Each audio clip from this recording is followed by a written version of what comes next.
In a beautiful school illuminated by the rays of the sun, someone can be seen telling their friend that the test took too long. Two students are talking and one of them explains that the test took a long time because their friend answered all the questions on paper and then stared blankly at the sheet. Some rumbles can be heard, and the two young people who were previously conversing turn their attention to something beside them. Several military cars and trucks begin to pass through the streets, and it's even possible to see students being taken by these vehicles. The young people being escorted by the military vehicles seem calm, just talking and having fun during the ride. The girls, upon seeing this, become extremely excited as if they were admiring the boys in the vehicles. Seeing this, the black-haired boy who was previously talking says that those students are not real adventurers but rather students from some specialized school. The logo on the vehicle was a sword embedded, and the black-haired student explains to his friend that the logo belonged to the warrior school. In the history of this world, the events that occurred in the past began without any prior warning, and a completely burning and destroyed city can be seen. Several blue portals in the sky started to open, and various creatures emerged from them, taking over the city and leaving people desperate. Later, science would prove that a world similar to Earth existed on the other side of the universe. However, on that plan, a certain event occurred that shattered the world, wiping out any form of life proliferation that existed there. As a result, the remnants of that planet began to fly towards Earth and strike it. With this event, people were shocked, looking up at the sky and seeing various fire comets fallen on their planet. And because of these shards, parts of the distorted planet began to merge with Earth. In the middle of the city, a girl notices that from one of the shards, a gigantic tree emerged and spread across Earth, and this event was called the adhesion phenomenon. Thus, unnatural laws and a variety of monsters were introduced to Earth, and creatures of all kinds began to appear. With this, 17% of Earth's area was affected, and humans lost control of this area, calling it the danger zone. In the danger zone, on the day of the adhesion event, a creature resembling a demon holds the skull of a soldier in its hands. The last remaining soldier of a platoon is panting as he looks at the demon staring at him. After finishing off some soldiers, the creature continues to hold one, standing still, and these places that were taken over by monsters are called dungeons.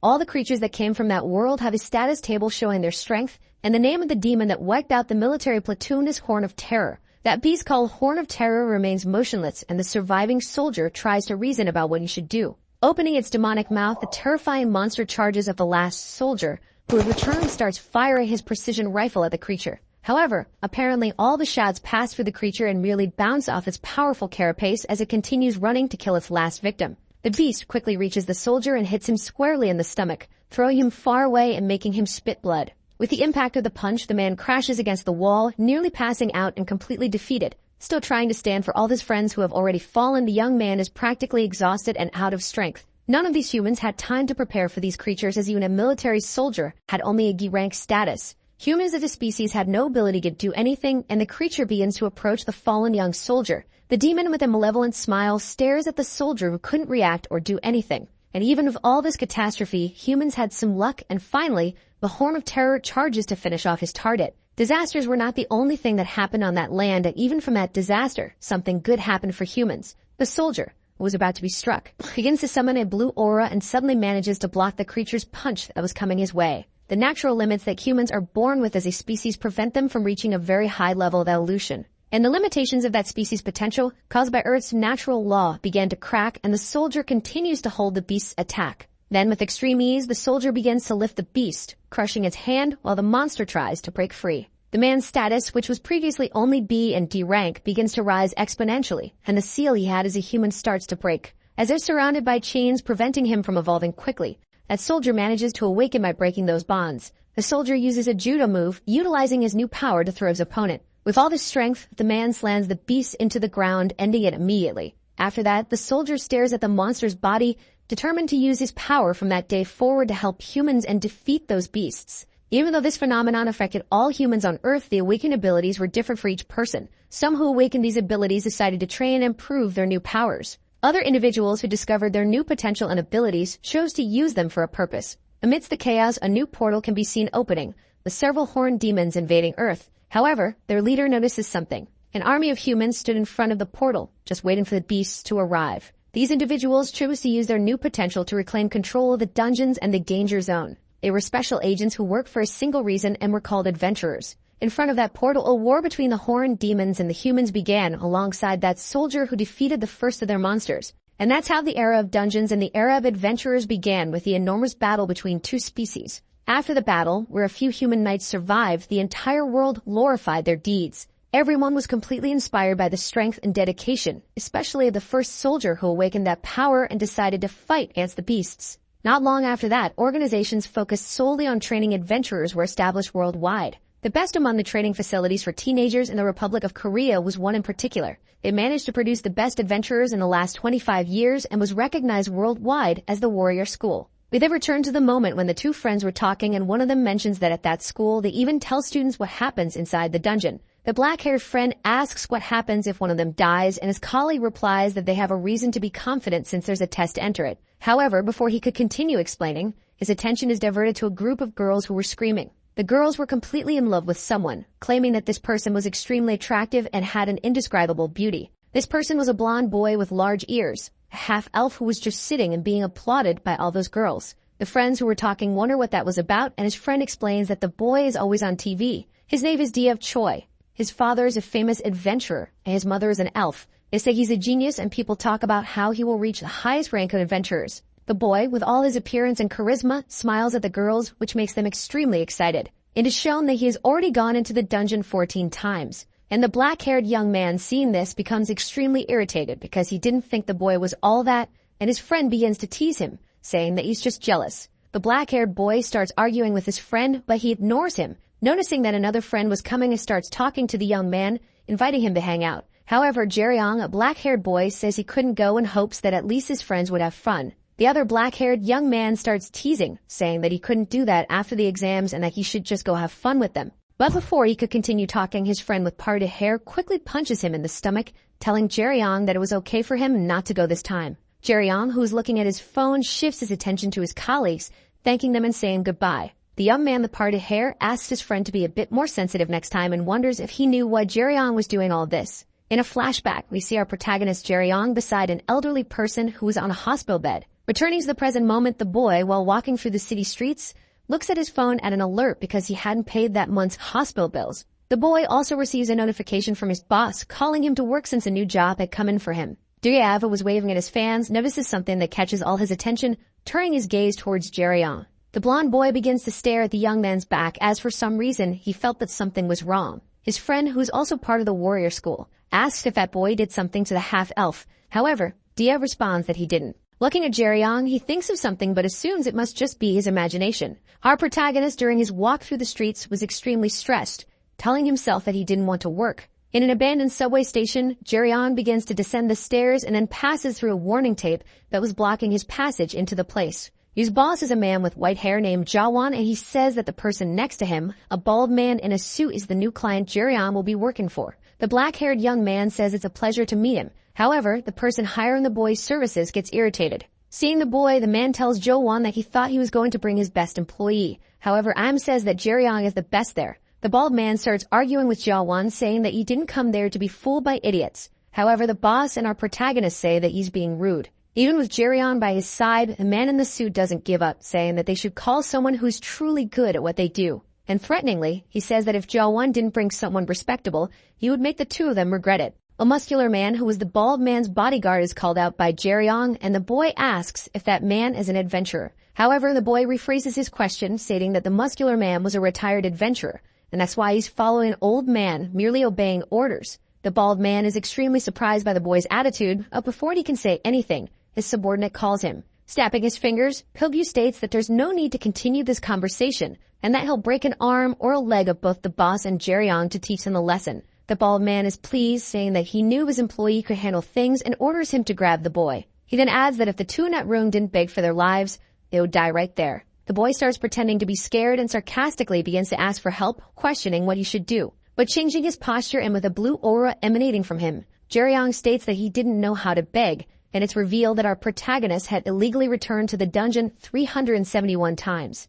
As a form of government propaganda, it's explained to us how dungeon smuggling works. Every day, adventurers work hard to explore the dungeons and defeat the monsters within them, thus helping humanity to prosper. When they successfully explore the entire dungeon and get rid of all the enemies, they gain an unimaginable amount of treasures. However, before adventurers leave the dungeon, the treasures must be handed over for government inspection. This is because many of them have incredible and even unimaginable power that is beyond human control. If such things are put into circulation without permission, they can be used for evil, putting many lives at risk. Thus, the Adventurers Association must inspect and register these treasures to determine what they are. After that, they will charge the appropriate fees according to the value of each treasure for the adventurers. However, many people violate this rule to take advantage and bypass the system for their own benefit. There are adventurers who are tempted by money and don't want to pay the enormous and abusive fees. Secretly, away from the government, they keep these treasures without the inspectors noticing. If these criminals are not caught, society as a whole will suffer a tremendous loss, which can create endless problems. That's why the propaganda ends by asking all citizens who see smugglers stealing to report them so that these bandits can be punished. After the brief explanation, we return to the moment when the fight between the ex-adventurer and Jerryong stopped. The boy's boss was calmly lighting a cigarette, and next to him, the bald man is confused, asking how the man could be so calm. Seeing that the man wasn't showing any reaction at all, he calls Jaewon to clear up a doubt. Looking at his subordinate and the young boy who were starting to prepare to fight, he asks the boss if he's really going to let that happen. Jaewon questions the bald man if he's going to chicken out after coming this far, and upon hearing that, the man retorts, saying that they should be the ones scared. He also explains that the reason Pilgyu retired wasn't because of injuries, but because he attacked teammates, and that he wouldn't go easy on the boy. Our protagonist hears this, and after repeating the crime his rival had committed, sarcastically remarks that it was very scary, affirming that Pilgyu was indeed a criminal. Pilgyu begins to mock and boast, saying that the guy he killed was pathetic, just holding him back, and he simply threw the trash away. Upon hearing this, Jerryong starts to laugh, saying that he understood what the man meant. He then asserts that Pilgyu should be self-aware because he was also trash, having caused trouble and lost his license due to irresponsibility. But before the boy could continue talking and mocking, the man quickly lunges to punch him in the face. However, noticing where he had struck, the man is startled to realize something. He observes that Jerryong had managed to dodge simply by turning his face to the side, and the boy remarks that attacking like that was quite rude. Pilgyu becomes enraged and a green aura begins to emanate from him. Then the man charges to finish off Jerryong. Wanting to provoke his rival, the boy says that since he was being attacked, he would counter with a quick kick. And with a resounding impact, the boy leaps, striking his opponent's jaw with his leg. After taking the full force of the blow, the man becomes somewhat dazed, trying to process what had just happened right there. Jerryong's boss remains calm, but the bald man is impressed by our protagonist's speed. Jaewon once again asserts that he brought the most skilled person he knew, while Pilgyu is shocked by the kick he received. After the impact, Yu begins to taunt the man, saying there was a surprise since, judging by his appearance, he expected the bulky man to be a bit tougher. Jaewon comments that Lee was lost as the boy treated that smuggler like just a normal kid. However, those reflexes and the power behind the kick to the man's chin had already reached the level of a professional. The boy also remarks that it seems the ex-adventurer is beginning to understand that this might be a fight he can't win. However, the bald man doesn't give up, stating that the kid was really good, but it was just a lucky kick. Before the bald man could continue speaking, Jerryong's boss responds that he could only feel pity for the big guy. Blinded by rage, Pilgyu removes his shirt, allowing his aura to surge even more, and Jaewon, seeing this, asserts that Lee was undoubtedly a tank. Next to him, the bald man is extremely surprised that Jaewon could read his subordinate's abilities, and Han comments that the old man shouldn't be so shocked. The bulky man says that no matter what cheap trick our protagonist decided to use, he was still just a smuggler, and for that reason, was going to show him something interesting. Immediately after, several veins begin to bulge on his body, and Lee starts charging a green energy. Jerryong explains that after the adhesion, people began to awaken abilities that exceeded their limitations. However, each person has different talents and types, and as expected, they would awaken completely different latent abilities. Adventurers, of course, took on specific training that matched their abilities and assigned roles to themselves. Looking impressed at his rival, Jerryong states that one of those roles was called a tank. Pilgyu became extremely stronger and more muscular after using various techniques to perfect and increase his stats. The tank is a position where you protect your teammates from the dangers of the dungeon. In this role, the adventurer faces all the monsters head-on in the vanguard without being able to retreat or show fear. The strength in their bodies, trained to the limit, allows tanks not even to feel some bullets fired at them. However, higher-ranked tanks can even withstand immense firepower and missiles easily, and are essentially a protected barrier. Observing his rival's transformation, Yu acknowledges that he is powerful, affirming that the man truly is an adventurer. Pilgyu, after using all his buffs, quickly charges with both hands to attack the boy in front of him. Jerryong, though struggling, manages to dodge, but the ground wasn't so lucky, and the entire floor of that subway is shattered. With debris flying in his face, our protagonist tries to land, feeling the air from all that power rushing towards him. The bald man, after sensing that power and being practically a normal human, is almost blown away by the wind that formed. However, Han helps him stay on his feet. The one saving him was Jaewon, who remained as if nothing had happened, then calmly asking the bald man if he was okay. The man says that, in any case, that adventurer was a bastard because he was really going to mess up someone else's business place like that just for a rivalry. Lee charges toward Jerryong, who is in a fighting stance, and the boy just watches his opponent advance. Quickly, the man throws another punch, and the boy narrowly dodges it. With an extremely smug expression, Pilju asks our protagonist what's going on. He also questions why Jerryong isn't using any of his previous tricks, but the young man remains deep in thought. Jerryong retorts, stating that he's not an idiot and wouldn't fall for such an obvious trap like the one the tank was setting. Observing and feeling all the power radiating from Lee, Jerryong's boss remarks that the ex-adventurer isn't bad. Pilju's physical strength was around the level of a truck, and if a normal person were hit, every bone in their body would be pulverized. But seeing that there could be more destruction in his territory, Jawon orders Jerryong to hurry up and finish it, because if he didn't, the boy would have to pay for all the damage if anything else broke, and the young man realizes he's running out of options. Pilju maintains that same expression as before, now saying that it seems the boy's boss doesn't understand what's happening. He also emphasizes that Jerryong's cheap tricks are no match for a professional's technique. However, Yu appears to ignore him and suddenly looks to the side, saying that seems good. The young man notices that a strong metal beam is positioned beside him, and he quickly places his hand on it. Lee doesn't understand that move and is confused, wanting to know what the young man was going to do with it. Jerryong begins to analyze the iron bar in his hand, realizing that it could actually be used, and then states that it should at least be enough. While Yu is distracted, Pilju charges at him again. The man is so furious that he's gritting his teeth with his aura spilling out. Jerryong explains that due to their enormous durability, the general belief is that tanks are unbeatable beings. However, that's not the case because they have a very clear weakness and a natural enemy. And at that moment, Jawon informs the bald man that the fight is over. Pilju continues to rush at his enemy, completely enraged and determined to end the battle. However, Jerryong doesn't retreat and also charges forward with the iron in his hand. The weakness of a tank is an entity that can focus a powerful and destructive force on a specific point. And at that exact moment, with his improvised weapon, the boy moves to strike his enemy and prove his strength. And DPS, damage per second, is the primary weakness of a tank, and after saying that, the boy strikes his opponent's jaw with the iron bar, unleashing a blast of energy backward. With the blow, the ex-adventurer spits blood, practically fainting from the attack. Jawon isn't surprised at all, unlike the bald man who is completely confused by what just happened before his eyes. After the strike, the tank immediately falls backward,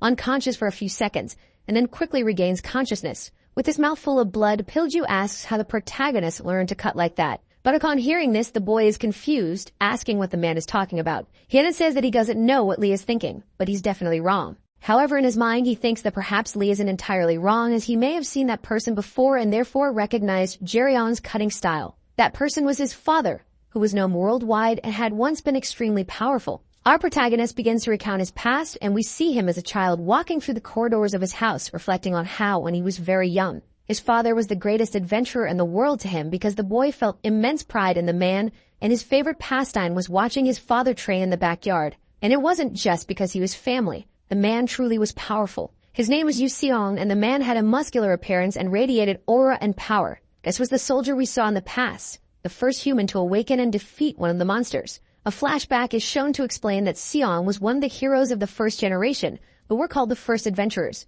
For those who didn't experience it themselves, the story of the first generation is a grand legend. But for the adventurers of that time, it was hell, as they got to witness countless people losing their lives and face battles daily. And more than anything, the main problem was that there was no information about the dungeons or similar things, about what kind of place the dungeons were or even what kinds of monsters inhabited them, which made exploration even more complicated. In the flashback, Seong is seen alongside his ally, preparing to fight a giant worm-like monster. Even monsters that are considered easy to defeat in modern times were formidable challenges for adventurers in the past. The Gakamuleth, the beast that our protagonist's father was facing, begins to spit a corrosive green liquid, hitting Seong's friend. Seong narrowly escapes the attack, but when he looks to the side, he sees his friend being dissolved by the worm's attack. For the adventurers of that time, any creature was an unknown calamity capable of destroying everything. Yu Seong, after witnessing his friend being melted away, quickly becomes enraged and strikes the beast with his spear. This was a time when adventurers had no information to fight against the monsters. After delivering the blow, Seong realizes something he didn't want to see.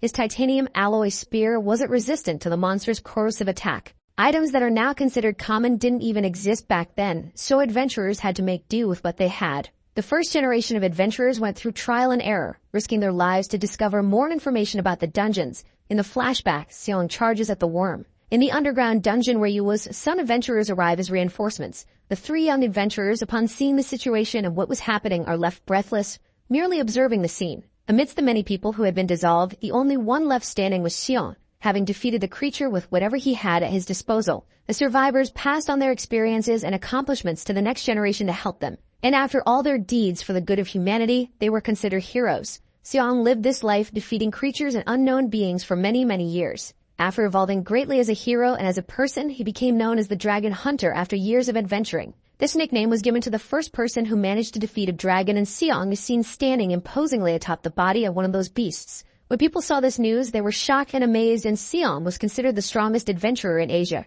And Seong was also an ordinary person and the father of our protagonist, and the boy expresses that he respected him deeply. Jeryeon remembers his father training with his spear, showing all of his power and aura, creating a huge windstorm. More than anyone else in the world, Jeryeon believed that his father was invincible until one fateful day when he saw something that traumatized him. Suddenly, the man who was in his physical prime and training began to cough up blood unexpectedly. Our protagonist, as a child, ran towards his father to see what was happening. However, the man asked his son to stop and not come any closer. According to the doctors, the cause of this sudden weakness and decline was poisoning, and Jeryeon cried a lot as he watched his father in that state. At the hospital, he explains that during one of his explorations, his father encountered a deadly poison that contaminated him. As he had always done, his father tried to overcome it more than anything, facing the challenges head-on. However, after decades of overworking himself, his body was at its limit, and even that first dragon hunter couldn't withstand it. During a time Seong was weak, colleagues he had trusted with his life came and handed him a piece of paper. These people were disguised as vipers who took advantage of Seong's vulnerability at that time and took away his fortune and work.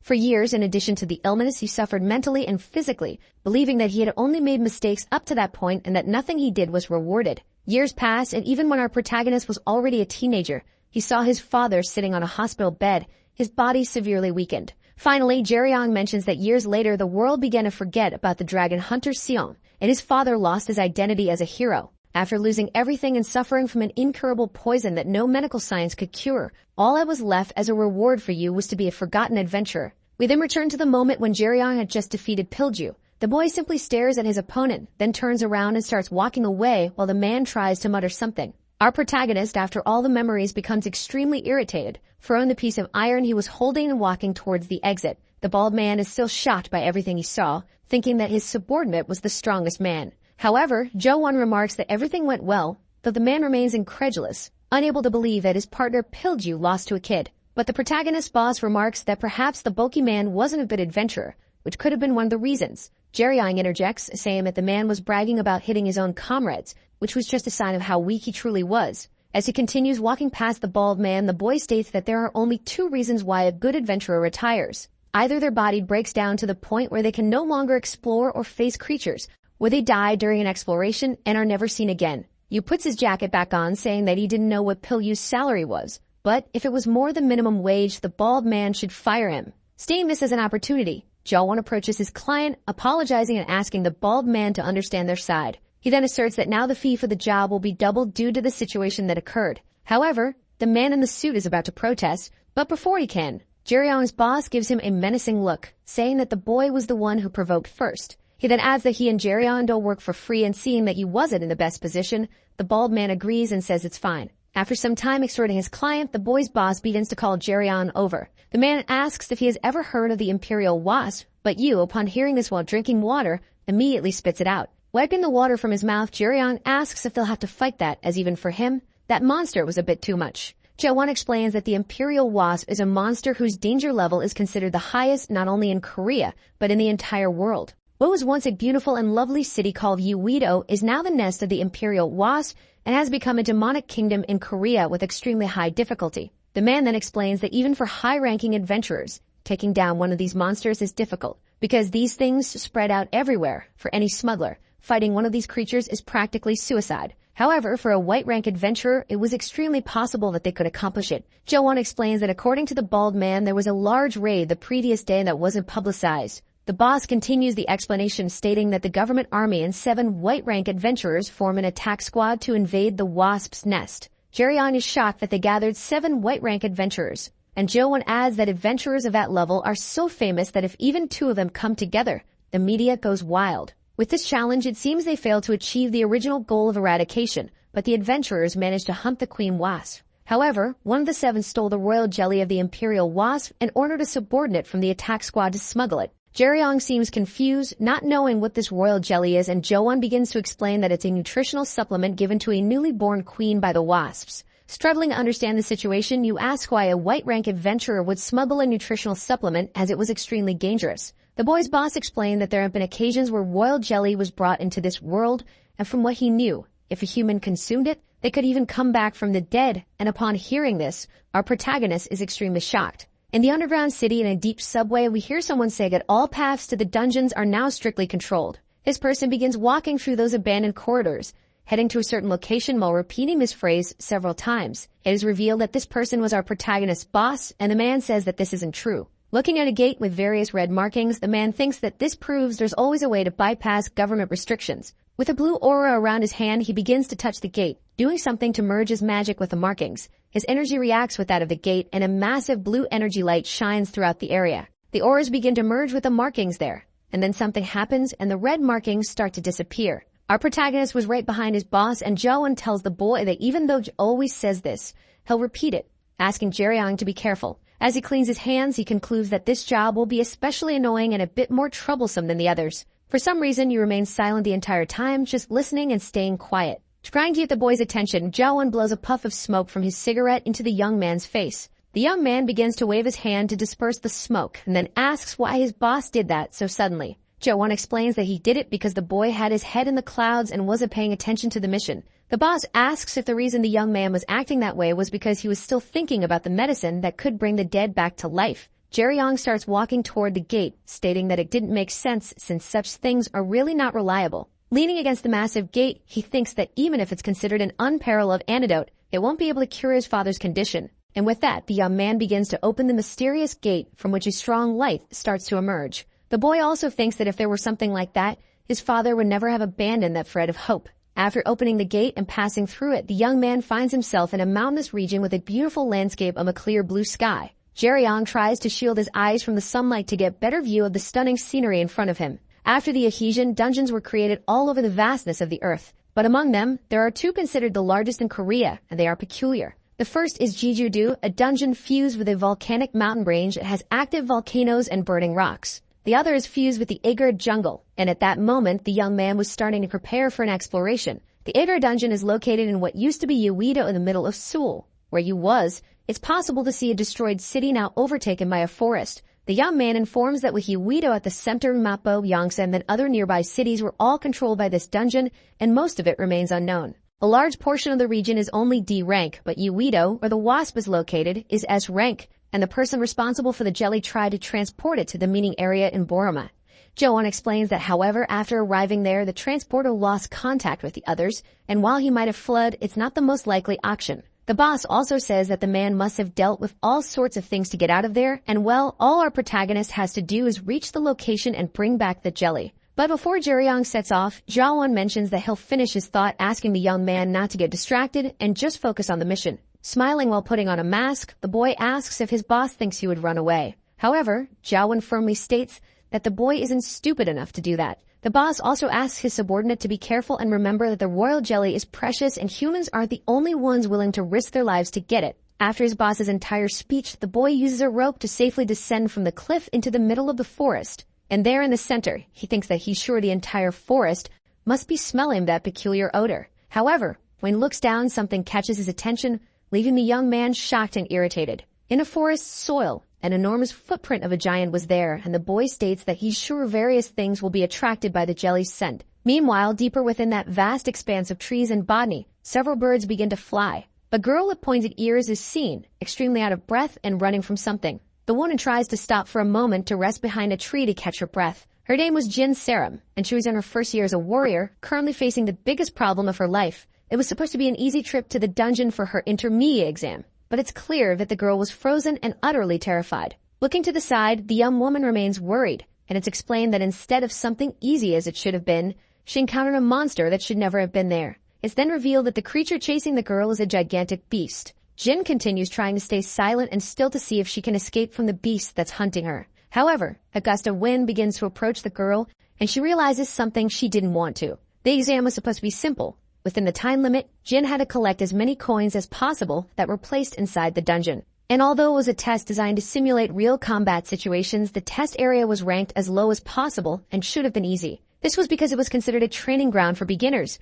one that any novice adventurer could pass. The monster chasing Jin silently approaches, and when the girl realizes it, the beast is grinning right behind her. The woman becomes desperate, hence explained that even the monsters living there were weak and had low intelligence, but this one was different. The giant with 4 arms and immense strength tries to strike the girl, but she narrowly escapes. Jin thinks she should run, but looking at the size of the monster, she realizes that's impossible, so she has to make another decision. At that moment, the girl notices that all she has left is to hope for a miracle, so she takes out her bow and draws 3 arrows from her quiver to try to arm herself. Despite all the difficulties, she decides to fight back. The 3-star ranked primal titan begins to prepare a monstrous breath. In a desperate attempt to save her life, Jin fires 3 arrows at her enemy. Unfortunately for her, the monster easily raises a hand to shield its face, successfully blocking the weak attack. The girl realizes that the titan's skin is tougher than that of a tank, and her chances of winning are almost nil. The primate then, with one of its 4 arms, quickly strikes the ground, causing another gust of wind and rocks to fly into the air.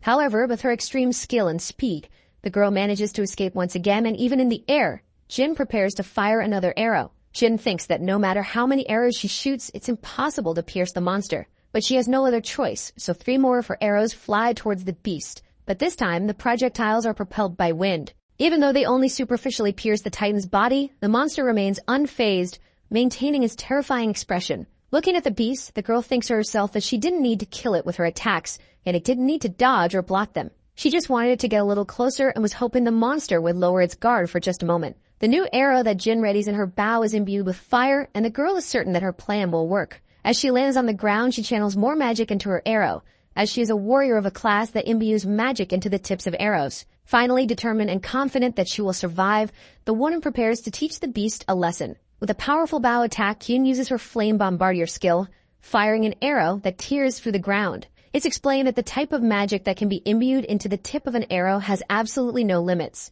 and what she chose as a last resort was the largest explosion she could manage. After hitting something, the arrow explodes, causing a massive blaze that can be seen throughout the forest. The woman continues to stare at the spot where she launched her attack, trying to see if she managed to defeat the beast. Despite everything, that attack should have been enough to kill any monster with a 3-star danger rank. However, the girl is completely terrified. After the smoke clears, the monster is seen clinging to 2 trees, having narrowly avoided the attack. The monster, having barely escaped, looks enraged with a terrifying expression, furious at the audacity of its prey. And even with all of her power, the attack would only have been effective if it had hit its target. Various thoughts flood Jin's mind, and the girl begins to consider that she might die there since she doesn't know what else to do. Before she can think about needing to run, the monster lands on the ground, determined to put an end to the young woman. It quickly charges at her, and in a desperate instant, Jin runs in the opposite direction, trying to escape. The titan continues with a psychotic expression, merely wanting to have fun with its desperate prey. However, as if by a miracle from the heavens, just as she had wished, our protagonist suddenly appears, striking the titan with a weapon. Looking up at the sky, Jin is incredulous at what just happened, gazing at her savior as if he were her hero. Still in the air, Jae-ryong locks eyes with the girl he had just saved, while Jin remains astonished at everything that transpired. The giant, having taken a solid hit to the chin, is still somewhat dazed, trying to stay on its feet. Our protagonist safely lands on top of a tree and thinks that even though he struck the creature on the chin, it didn't seem to be enough. Looking down, the boy notices that the beast is glaring at him with a terrifying expression. He pulls a strange object from his pocket, something resembling a weapon, which is a tool for adventurers. With his baton in one hand and the tool in the other, the boy charges into battle to defeat the beast. Jen, witnessing the situation, is extremely impressed because she never imagined that the young man would be bold enough to attack the monster head-on. The girl thinks that the young man is heading towards certain death, and the enraged primate titan lunges to attack him with 2 of its arms. Shouting loud enough for the girl to hear, Jae-ryong tells her to close her eyes immediately. Even though she doesn't fully understand what he's talking about, Yu quickly points his tool at the monster's face. The beast and Yu are on the verge of a deadly encounter,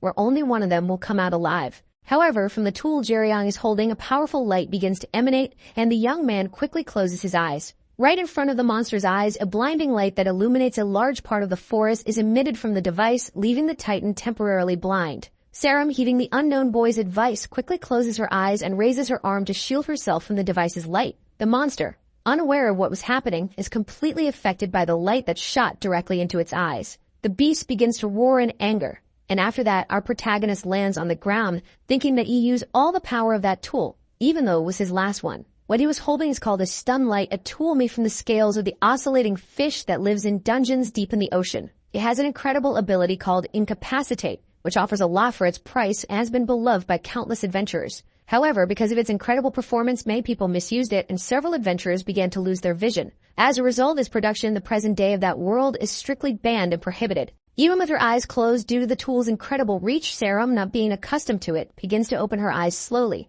passing by her with his baton. Jae-young says that he did all of this for her, and now she has to find a way to survive on her own because she only has a few seconds left. Our protagonist thinks that no matter what happens in the dungeon, as long as he doesn't do anything for the adventurer, he probably won't be reported. The boy remembers the moment when his boss said that, frankly, smugglers are like cockroaches to adventurers. Despite that, the bounties for them are very high, so if he acted without thinking, he would be outsmarted and handed over to the government. Therefore, he wasn't going to do anything else. However, as he ran, the boy maintained a firm expression but noticed something behind him that stressed him out. The young man realizes that the girl from before was trying to follow him, and not knowing her intentions, Jae-young complains. Even though she's out of breath, Jin doesn't give up on her goal and continues running after her savior to thank him. However, with all the lessons he had learned about not being outsmarted, he makes a decision and quickly uses his incredible speed. Serum, who was right behind him, realizes that somehow the boy managed to escape her sight in a fraction of a second. Jin asserts that she was sure the boy was just there, but suddenly, he disappeared. With her guard down, she's surprised by a baton that strikes her directly in the neck, pushing her back. Our protagonist pins the girl to the ground and tells her she's too stupid, asking what she was doing. Serum, innocently and without malice, explains that she just wanted to thank him for saving her. Coldly, Jae-young retorts, asking if she's joking because he's not stupid enough to fall for that nonsense. Showing that she's not so innocent, Serum reveals that she didn't follow him just for that, but because she knew the boy was a smuggler. However, she didn't want to capture him. Instead, she wanted to offer the young man a job, and hearing this, he remains silent for a moment. Seeing the emblem of the Warrior Academy on the shirt the girl is wearing, he sighs and lets it go. Removing his baton from the girl's neck, the boy says that he intended to let it slide, but this is her last chance to survive. Turning away and beginning to walk, Jae-young says that he has no interest in learning from a student of the Warrior Academy. In a tone more imposing than ever before, Jae-young threatens Jin, warning that he would truly bury her if she interfered with him again. The girl, understanding the seriousness of the threat, remains silent for a moment. Even so, she doesn't give up, saying that the bounty for a smuggler was 50 million, and the bounty for hunters must be 400 million. Jae-young takes this as an affront and becomes completely enraged, with veins bulging from his body. However, something changes his mind completely when he looks at the girl's hand and sees something impressive. Serum is holding a necklace called Blood of Enkil, and Jin says that he could only buy it if he captured 5 smugglers, which would amount to over 200 million won. With that in her hands, sweating, she tells him that this was just the initial payment, and that if Jae-young helped her with the exam, she would give him even more money. Stating the girl's wealth, he comments that it's insane, thinking that she was just a spoiled brat, but beyond that, she was filthy rich and crazy. Determined in her objectives, the girl retorts that it didn't matter if she was crazy or not. Raising the necklace again, the young woman states that what mattered was that this opportunity would change the life of our protagonist. Once more, he sighs unexpectedly, saying that he imagined something like this would happen. The young man apologizes, stating that it's Jin's fault and that he really has no reason to kill her. Hearing this, the girl is startled, questioning what he means. A huge shadow begins to blot the sun, plunging them into darkness, and looking up, the boy says that he already warned her. Jae-young mentions that he told her she only had a few seconds, and in the sky, the primate beast is seen leaping to capture the 2 youths after recovering from the flash. The monster, furious, immediately crashes to the ground with its 4 arms, but the 2 young people manage to escape. Suddenly, the girl sees something coming her way, and when she opens her hand to catch it, she realizes it's the same button that our protagonist was using earlier. He tells her that he didn't give it to her just to stare at it, and asks if she remembers the attack she used earlier. Jim recalls the moment she used fire on the arrow. Jae-young then asks the girl to do it again, conjure those flames on the baton, and throw it back to him. However, the girl panics, stating that she has no magical power left. Before Jin can say anything more, our protagonist insists that she has to figure it out. The monster prepares to attack again, and Jae-young warns that he won't be able to keep the Titan's attention for much longer with just his fists, so Jin needs to hurry. Serum begins to channel her magic into the baton and thinks that she has less than a quarter of her magical power left since she spent it all on her last strike. The battle between the Titan and the protagonist ensues, and the young woman considers that she can't deal any damage to that monster with so little power. So instead, she should flee while the boy is distracting the creature, and Yu continues to fight intensely, trying to stay alive. Despite being a bit annoyed, our protagonist keeps running, drawing the monster's attention. And before he realizes it, with extreme speed and precision, his flaming baton comes flying towards him, and the young man catches it. After using all that was left in her, launching the baton, Jin thinks that she really is crazy to risk so much for just one person. With that, Jae-young leaps into the air and starts spinning with his baton, then states that he's disappointed. The boy says that it's much less than a quarter of what she used before and that it's really disappointing. However, he believes it should still be enough, and with confidence, the young man wields his baton and charges to attack the monster. The battle reaches its peak, and at this moment, Sarum thinks that the students of the Warrior Academy heard this more times than they can count. Analyzing the incredible battle, the girl states that in a fight with a monster, the most important thing for an adventurer isn't just brute strength. The most important thing is a sense of timing. At this moment, our protagonist is executing it perfectly, dodging attacks and waiting for the right moment. The key is to seize the perfect timing to aim precise strikes, and at this moment, the primate titan misses its attack, leaving itself exposed. In other words, what adventurers must value above all else is the effectiveness of their attack, and at that moment, Jin was deeply impressed by Yu's skill. Yu, after dodging all the attacks from the primate titan and utilizing perfect timing, seizes the opportunity to strike the monster's chin with his baton. An explosion occurs, and after it disperses, the beast's chin is completely disfigured, its face utterly destroyed. The glasses Jiryong was wearing shatter, but upon realizing that his attack was indeed effective and that he had won, the boy allows himself a small smile. A flashback shows a beautiful school illuminated by the rays of the setting sun on the horizon. The young Jin had just finished playing with her friends, and as it was time to go home, the girl bids them farewell. Sarah mimics a bodyguard waiting for her with a car ready to take her home. So the girl says goodbye to her friends, and the girls plan to meet the next day to play again. However, Jin overhears some gossip with her own friends saying that she was very lucky to be able to have whatever she wanted. Jin thinks they were entirely wrong, as she really could have almost everything she saw due to her social status. Her father owned a South Korean company ranked 4th, the Jinsong Group, which was globally known and highly renowned. The successor of the group married an elf from another world, and from this relationship, something that would leave a mark on that world was born. The result was Jin Sarum, a half-elf girl with dark hair and a determined spirit. She respected adventurers more than anyone else and even admired them, seeing them as inspirations. Jin dreamed of becoming an adventurer more than anyone else, and she was willing to give up everything to follow her dream. In the future, shortly after that flashback, a blonde elf is seen saying that something is impossible. Jin is utterly exhausted, lying on the ground, and at this moment, the blonde elf says that the girl's elven blood is very weak and that she might as well be mostly human. The blonde elf tells someone next to him that despite this, continuing to push the girl is very wrong, and it would be better to convince her otherwise. Then Sarum's father, Jin Sung-gyu, says that he isn't forcing the girl to do anything, just supporting her, because she dreams of becoming an adventurer. He adds that it's not like elven talents are a requirement to become an adventurer, and the elf in front of him agrees. He then states that compared to a human, the girl does indeed have considerably good talent. But despite that, she's still just slightly above average, and even with her effort, it won't be rewarded. The blonde elf says he'll clarify something for Sung-yu since his daughter isn't just a human from a normal family. She won't give up on her own, and she's as stubborn as her mother, who is the blonde elf's sister. However, even so, the elf coldly says that despite her efforts, the girl will never be strong compared to monster-rank humans. But if she keeps trying and gets up every time she falls, she might become somewhat decent. Once again, there's a time skip showing Jin as a teenager. The elf concludes by telling Sung-yu that with her effort, it will be enough for the girl to receive praise and recognition as a normal human. Even so, his daughter was born with many other benefits compared to her lack of talent, such as prosperity, name, and bloodline. These things will make her efforts futile. Regardless of how much she trains, there are things that can't be achieved. People will laugh at her out of envy, and she might become completely isolated, as they will see her as just a spoiled girl. And one thing is certain, even if Jin is extremely strong, she won't be able to handle it for long because social isolation is something that destroys anyone. Since talent doesn't fall from the sky, we return to the moment when Jiryong defeated his enemy. Jin, watching this scene, is completely astonished after so many events unfolding before her eyes. When our protagonist finally lands on the ground, the body of the monster he just defeated also falls, making a tremendous crash in the forest. The beast was completely destroyed and defeated after taking that powerful attack directly to its face. With the baton in his hand, our protagonist walks normally until something tickles his ear, catching his attention. As he looked to the side, for some reason, Jiryong saw Jin, who was completely shocked, as if she were seeing a ghost. Staring at the boy's face, the girl muttered that it was impossible, thinking that her savior was just a high school teenager. After touching his face, the young man finally realized what had happened, becoming extremely irritated for being so careless. In a flashback, Jaewon can be seen advising Jiryong to be careful, not to break his glasses, since they were quite expensive. Holding the strange glasses in his hand, Yu comments that they should only cost around 5,000 won as they look like an ordinary item. However, his boss denied this, explaining that those glasses prevented facial recognition, altered the wearer's voice, and had more than 4 magical enchantments. Back in the present, the expensive glasses were completely shattered on the ground after Jiryong delivered that powerful attack. Placing his hand over his face, the boy muttered that things weren't going as he wanted and that it was frustrating. Still confused, the young woman asked if the boy was a veteran of the Warrior Academy.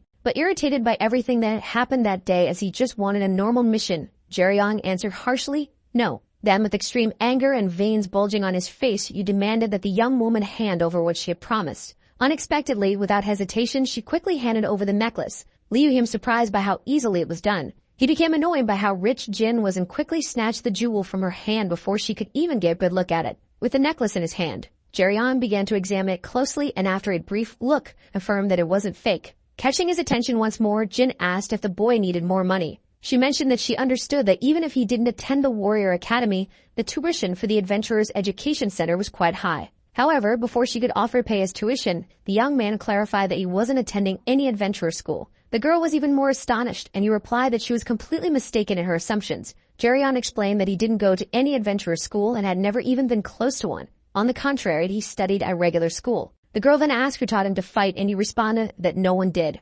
Approaching her with both hands in his pockets and a serious expression, he stated that he learned on his own. This time, it was Jin who became irritated, and she yelled, saying that was utter nonsense. The girl began to argue that his movements and sense of timing weren't those of someone who had never been trained and Jae-young must be joking. However, in a rude and not at all gentlemanly manner, something flew toward the girl, hitting her in the face. Realizing that Jae-young had thrown something at her, she caught it in her hand and asked what it was. But after examining it, Sarum realized it was a school ID card, and upon removing the identity from the plastic, she began to analyze the information of her savior. Seeing the card, she noticed it belonged to Donging Secondary School and saw that the name of our protagonist was Yu Jae-young. Jae-young said she didn't need to make an effort to remember since that school was just another ordinary one among many in the country. After so many unbelievable events, the girl was on the verge of a breakdown, declaring that it was impossible. Not wanting to be outdone, Yu pointed his baton at the girl and ordered her to hand over something to prove her identity, whether it was a student ID or something similar. After receiving it, the young man began to read it and noticed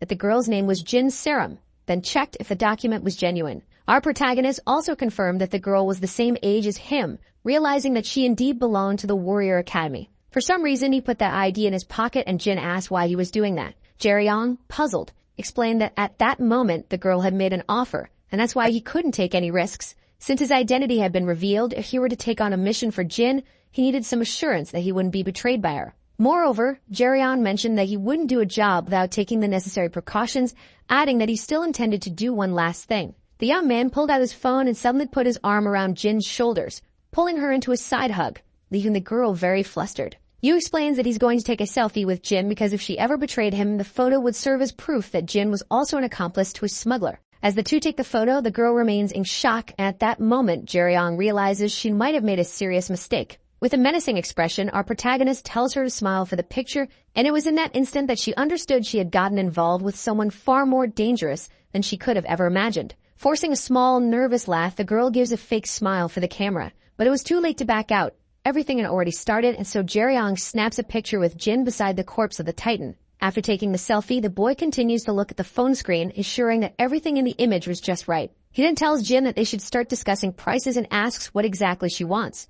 Still processing the young man's intense personality, Sarum states that his mission is to collect coins. Jin explains that within the 6-hour time limit, she must collect coins placed in various locations throughout the test area. Her goal was to find a box that contained a coin at a specific location to prove she was a student of the Warrior Academy. The girl also mentions that she already retrieved one coin, so she only needed to collect one more to pass the school's test. Finally, Jin concludes by informing him that the box containing the last necessary coin was quite close by, and our protagonist asks where it was located. The girl reveals that the box is in the ruins of the old Eugene shopping mall, and hearing this, the boy is surprised. As if he had figured something out, Jae-young remarks that he understood everything, but Jin finds his reaction odd. Seeing this, Jae-young decides to explain that he realized their meeting wasn't a coincidence, since what he was searching for was also in the mall. After Yu gives a brief explanation of the mission he's on, the girl is incredulous, shouting that she couldn't believe the boy was after the Imperial Wasp. Having misspoken, the boy corrects himself, saying that he wasn't after the wasp itself, but something like its honey or jelly,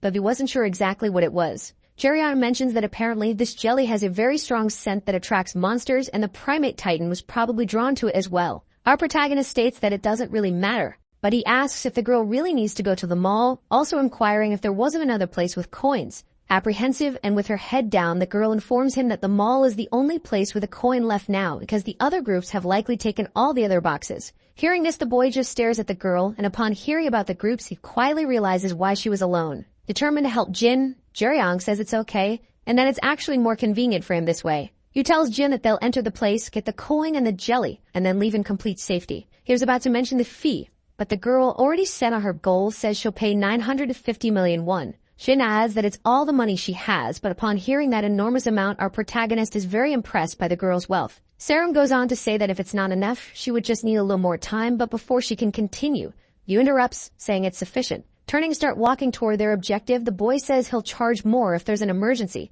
but if the plan goes well, that amount will suffice. The boy asks if the girl has enough stamina to run now, and she promptly nods, saying yes. They immediately start a quick run into the forest to reach their goal. The young woman, who's a bit behind and completely out of breath, analyzes Yu running effortlessly ahead of her and thinks that the boy is incredibly fast. As our protagonist runs, he sighs, thinking he accepted the offer too quickly and should have asked for more money since the girl seemed wealthy. During the run, Jin shouts, asking if she can ask the boy a specific question. With a bored expression, he allows her to ask, and then she inquires if he really learned everything on his own. Surprising the girl, he responds that not everything, but the vast majority was learned through training alone. As they continued on their path, Jae-young began to explain his past, mentioning that when he was a child. However, before he could finish his sentence, the boy sensed danger. Right in front of them, two strange, alien-like creatures were hunting their prey. The name of these beasts is Gararaptor, a species native to what was once Boromadon. Upon seeing this, Yu quickly tells Jin to prepare for a fight. She, who was running alongside him, quickly halts, draws her bow, and gets ready to attack the beasts.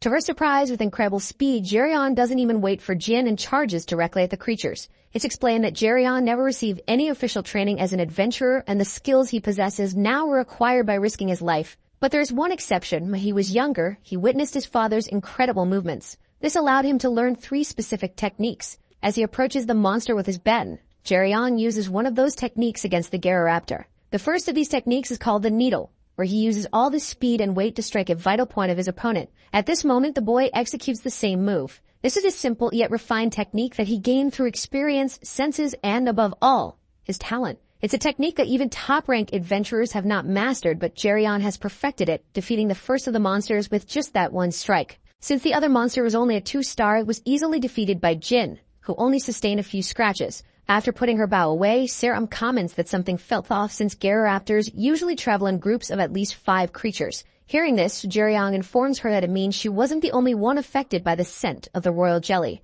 It's likely that all sorts of monsters are nearby, and at this point they've already reached the outskirts of the city where the shopping mall is located. Noticing that the girl didn't seem to be in the best condition, Yu suggests they take a quick break before continuing. Returning to the previous conversation, a girl asks if he had any personal training when he was younger. Once again, Yu responds that he didn't, that he only watched someone train and managed to mimic that person's movements. However, because he was trying to be stealthy and not be noticed by this person, he only learned a few specific moves. Since he doesn't get asked this question often, he wonders why the girl is so curious about it. Instead of answering, Jin becomes extremely frustrated, stating that after all this, she really doesn't like him. Suddenly, the young woman throws something at Jae-young, who quickly catches it, not understanding what it is. Upon examining it, he realizes it's a stamina vial, which is extremely expensive. Seeing this, Hu asks if she's really going to give it to him for free. Jin urges the boy to drink the liquid because he probably wasn't in his original condition due to exhaustion. However, the boy points out that Jin just said she didn't like him but then gave him a gift, so she wasn't keeping her word.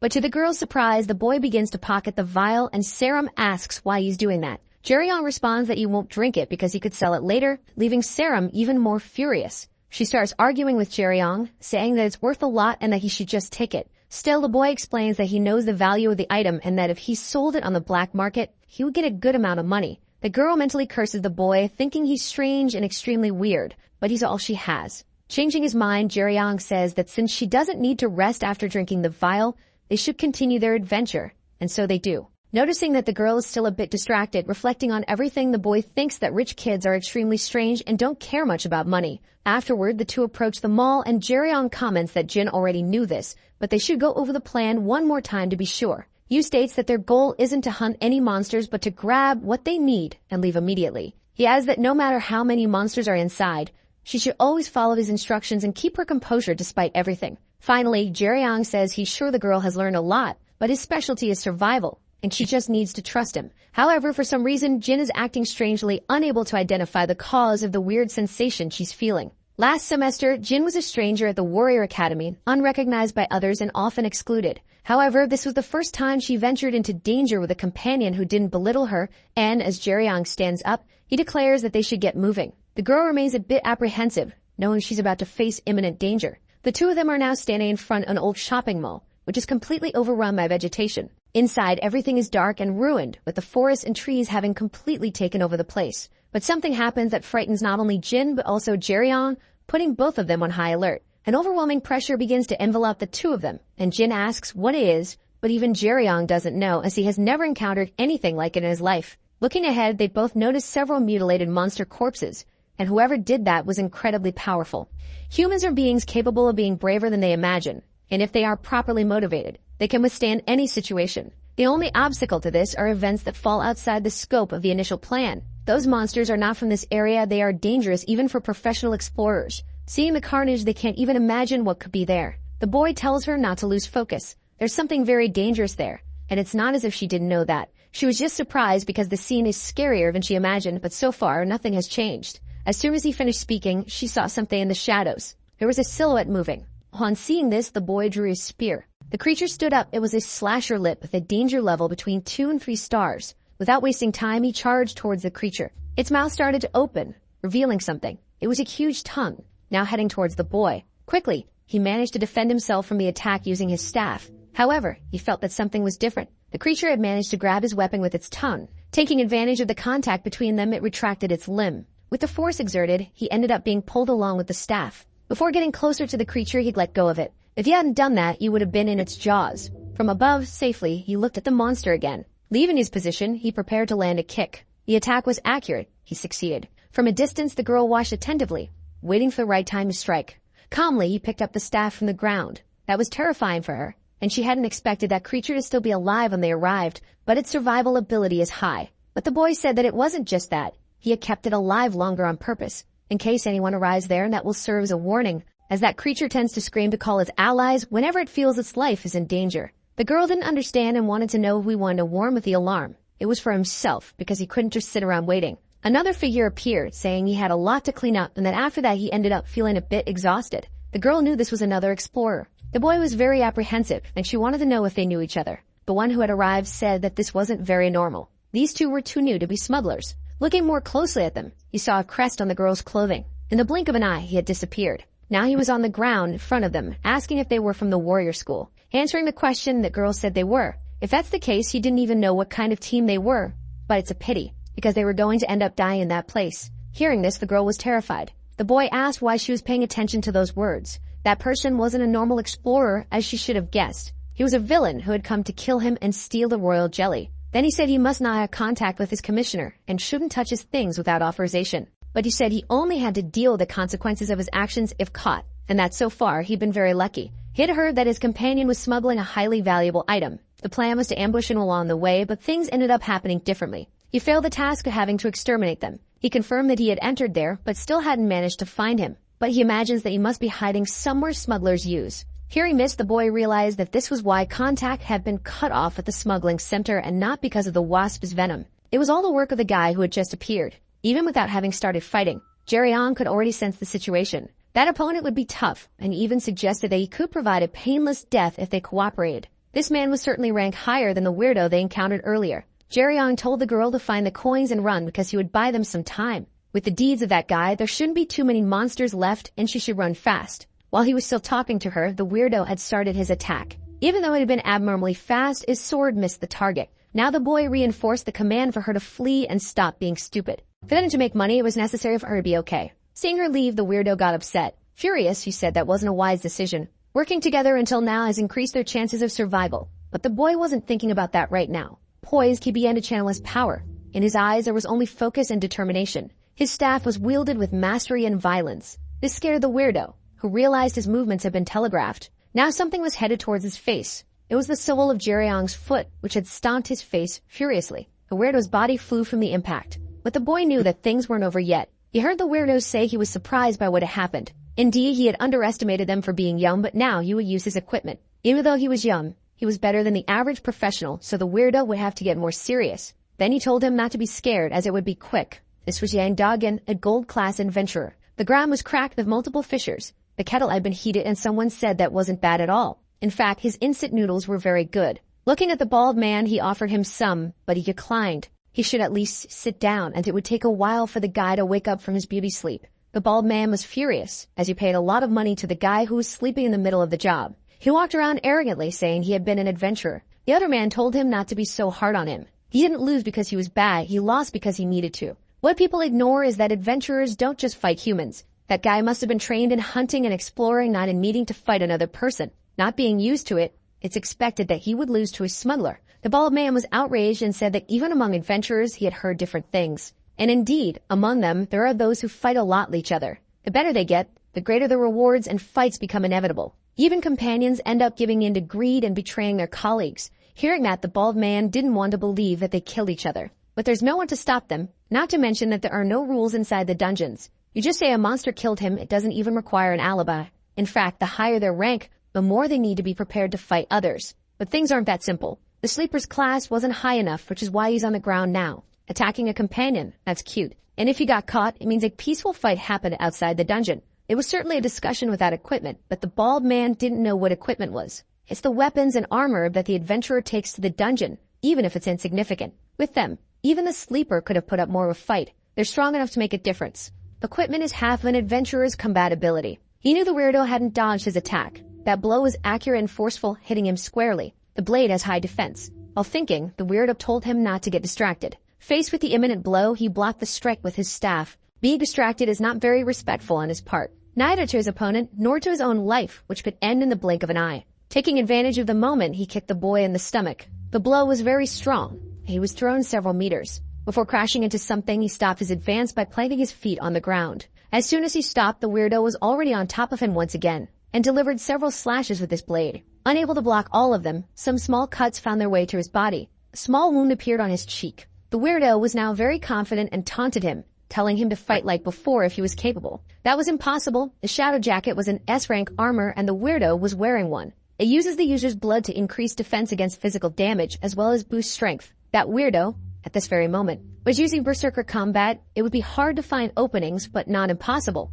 However, if he attempted a poorly planned counterattack, he would die without a doubt. The battle continued and the weirdo was out of control. A quick slash was made at adamant height. This caused the boy to panic, and the weirdo said he had fallen for his feet. Even so, he had lasted a long time. However, that wasn't what he expected to see. The boy asked him if today was some special day, taking off the jacket he was wearing. He stood up and said that he really liked the weirdo's jacket. Despite everything, that guy wasn't as strong as he had imagined. He had been scared because the guy had a huge aura, but if he didn't do more than that against an unequipped student, he must be a mediocre fighter who relies on it. If the boy had a jacket like that, hearing these words hit the weirdo's ego hard. He started screaming uncontrollably and said the boy would pay for his insolence. Jerryong knew that the one who needed to hurry was not him. His opponent had to win the fight, find Serum, and finish her off. The advantage was his if he kept dragging out the fight. This would make the weirdo impatient, and Jerryong was well aware of that. His focus and concentration were entirely on that goal. The weirdo advanced furiously to finish the battle. In front of him, the boy prepared to defend himself. The clash between the weapons was powerful, emanating aura from both. When he was just a little kid, he learned this just by watching. This was the second technique. A vortex of blue aura emerged between them. His strength wasn't enough for this, so he needed the enemy's strength to use it against him and inflict an attack he wouldn't be able to do on his own. The name of this technique, which he hadn't even perfected yet, is Swell, and its effect is devastating. That single blow had been extremely powerful. The explosion created by the impact was enormous. He now supported his staff on the ground. His insides were injured. The technique had taken a high toll. He hadn't imagined he would use that in a real fight. It hadn't even crossed his mind. And to think that professional adventurer would be someone who only attacked head-on and nothing more. He invited the weirdo to give up as his time was up. Drawing a dagger, he told the boy to shut his mouth. His hands were trembling, as if they were afraid. Unexpectedly, he stabbed his own chest with it. The boy hadn't expected that. But the weirdo said that no matter what happened, he would make sure of one thing, killing that brat. On the 5th floor of a department store, something was happening. Serum seemed to have reached her destination. She'd come across a box. Then she placed her hand on the blue circle. The box confirmed her identification number and her identity. Now that she had found it, all she had to do was return. Suddenly, she felt something different in the air. She looked back to observe. She remembered what Jiriao had told her to run away. Because she needed to be okay, that was the only way they would get money. Now she was thinking that nothing would change even if she fled. The effort to believe in those words was enormous. In her mind, only the weirdo's face appeared. Surely he wouldn't fight if he didn't know a way to escape. Now she contemplated the choices she could make. The weirdo used to enjoy bullying at school. It was one of his favorite pastimes. Indeed, he was a genius. Since childhood, he had felt that everything in his life would be easy, because he was obviously very talented. Recognition from adults was merely a consequence, just like being the dominant figure among his peers. But there was a complication at that time, a goal he hadn't achieved. He had been rejected by the warrior school. As consolation, he believed that they made political decisions favoring money over talent. For him, it was the only possible explanation, because if it were based on talent and skill alone, there was no way he wouldn't have been accepted there. In a test of perseverance, he had ranked first. Compared to the average young person, he wasn't just a genius, he was well above them. Once again, he had ranked highly, something that didn't even surprise his classmates. But he liked knowing that he had become a topic of conversation. Now they were facing the last task before graduation. After the graduation ceremony, someone appeared. The headmaster congratulated him and said he would be an excellent adventurer. As advice, he told him not to become conceited and to always keep moving forward. Listening to this, he only thought that in front of him was trash who had retired early and now had a mediocre job. He was determined to rub it in his face that he would reach a place in life that people like the headmaster could only dream of. Now he was lying on the dungeon floor, terrified. The one who rescued him said he had come quickly because he thought the situation was dangerous, but he hadn't expected it to be such a weak monster. That very monster had killed his entire team without difficulty. They weren't a match for reality. The adventurer looked at him with a gaze that was familiar to him. It was the same one he used to give to other people. It was at that moment that he realized the old man's words weren't advice. Those were words of comfort about his future. He wasn't one of the chosen. He was just better than the average person. The mediocre looked up to him, but he was only slightly better than them. That jacket was made entirely from a living vampire, and he allowed all this blood to flow to his heart. That's the price for him to kill the boy. In response, he asked if he was sure about that because this little trick seemed like it would give him a hangover. But the weirdo advanced without hesitation. The force of the impact was violent. Despite the change, his speed hadn't increased much. Just his appearance, which was horrifying. The attacks were strong and unpredictable. To the boy's surprise, the weirdo's arm was now stretching. Of all the unexpected things that had happened that day, this was yet another one. Blood dripped onto the ground. The weirdo looked at his victim, who was panting. His stance was defensive, but he was worn out. Somehow, he had managed to block the attack. Indeed, good reaction speed and plenty of talent. The weirdo wanted to know why he had become a smuggler, but the boy didn't understand the question. Opening something with his mouth, he asked what was with that sudden compliment, because whatever he did with his life wasn't his business. Regardless of the answer, the weirdo thanked him. Thanks to the boy, now he would be able to step on a talented person. Excited, he prepared to fulfill a dream. However, the boy wasn't going to let that happen so easily. Despite the damage he had taken, his body moved without any problem. Seeing this, the weirdo became even more excited and wanted him to show even more talent. The boy knew that this horrible form couldn't be maintained for long. If his fuel was blood, it was obvious that there would be a limit someday. So he can provoke him to use even more blood and force him to use the needle. But the weirdo was already aware of what could happen. Now it was too late for the boy. The weirdo was about to land another blow. Unexpectedly, a blazing explosion occurred on his shoulder. The boy looked to the side to see what happened. His friend had returned to help him. Smiling at her, he hadn't imagined that would happen. Really, she never listens to anything he says. That behavior of hers is very touching at times. With the weirdo within range of his staff, he struck him once again. The place was now filled with rubble. The emptiness was filled only by a thin mist. On the ground lay the weirdo's body, though they still didn't know if he was truly dead. But the boy didn't think that had been enough for that outcome and told them not to worry about it. With a picture of him, he said he certainly wouldn't attempt revenge or he might risk his entire career. He was sure that would be enough for now. Picking up his staff from the ground, he asked if she had already forgotten. He had saved her life, Soshio, and won. That makes 2 times now. Once at the beginning and the second when she decided to follow him. But since he's a generous person, he'll only count it as 1. Annoyed, the girl wanted to know if it hurt him to say sorry. In the building's parking lot, the destruction was complete. From a hole in the ground, golden light emanated. They looked at it and the light as well. Surely it must be something interesting. Descending the stairs, they got closer and closer to the source of the glow. As they approached, they began to smell something sweet in the air. Near the bottom of the staircase, they could observe better. There was a body on the ground and in its lap a briefcase. Apparently, the golden glow they had seen from outside was coming from it. He cautiously approached the body. In front of it, he closed his eyes as if paying respects. Looking at the girl, he said he had already warned her about the things she would see, but she had followed him anyway. Since they were already there, they decided to take a look inside the briefcase. Placing his hands on it, he began to open it.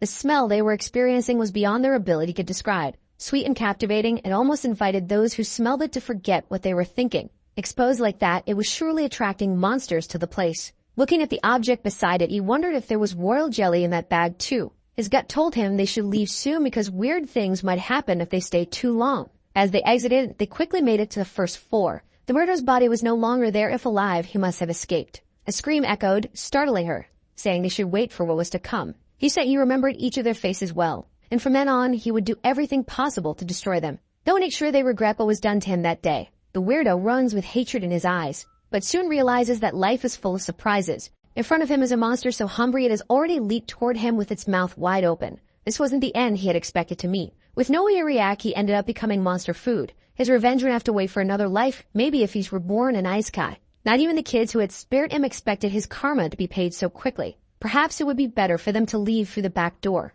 Outside, the sun begins to set on the horizon. After walking for a while, he imagines they must be safe now. Looking at the girl, he asked about her test, but it seems she still has time. Then he extended his hand to say goodbye, saying it was great to have met her. Even though it had been good, both had now finished their purposes together. On her face was a sincere smile about it. They shook hands, both content with what they had accomplished. As they were leaving, he reminded her about secrecy and payment, and to be careful in life in case she didn't want to see him again. But there was something she wanted to say. She wanted to know if it was okay for them to see each other again. On the ground were discarded wrappers. Kabalinho looked to the side, interested. The boy had returned, and from his torn clothes, it seemed he had had quite a bit of fun. Now they wanted to take a look inside the briefcase as well. The characteristic glow began to emerge. It would be insane if that were released to the public.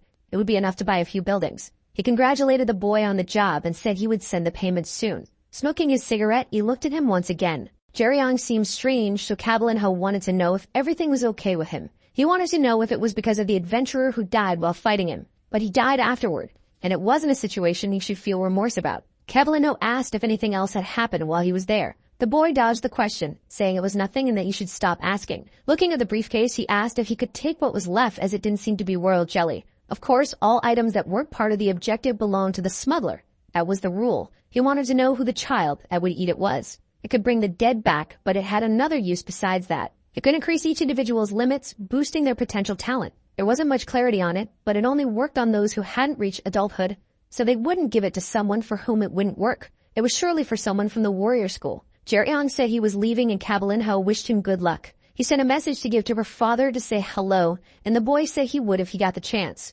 Recently, he hadn't been doing very well. Outside, he looked at the color of the twilight sky and thought about the warrior school. He remembered what the girl had said to him. Directly, he wanted to know if she was interested in him, but she said she wasn't joking. There was an admission exam in the winter. They accepted only a few people, but he had a good chance of getting in. Looking at him, she emphasized that he should try. No adventurer can explore a dungeon alone, no matter how skilled they are. Facing the unreal situations of dungeons alone is practically impossible. That's why a team is necessary. Different people with different talents combine their abilities to overcome weaknesses and become stronger. That's how dungeons are explored. This school has political factions, and he wanted to know if they fought against each other. If it were that simple, they wouldn't have to worry about them. In their class, there were two factions. The two in the top three led the factions. Hearing this, he wanted to know if she belonged to one and found out that she hadn't joined them. And about the situation, the teachers don't interfere, because it's the students' responsibility to find their team. She knew he was implying that this happened because she wasn't that skilled. And she also knew she wouldn't be a top student. Even so, she should manage to find a team. Even those not in factions could do it.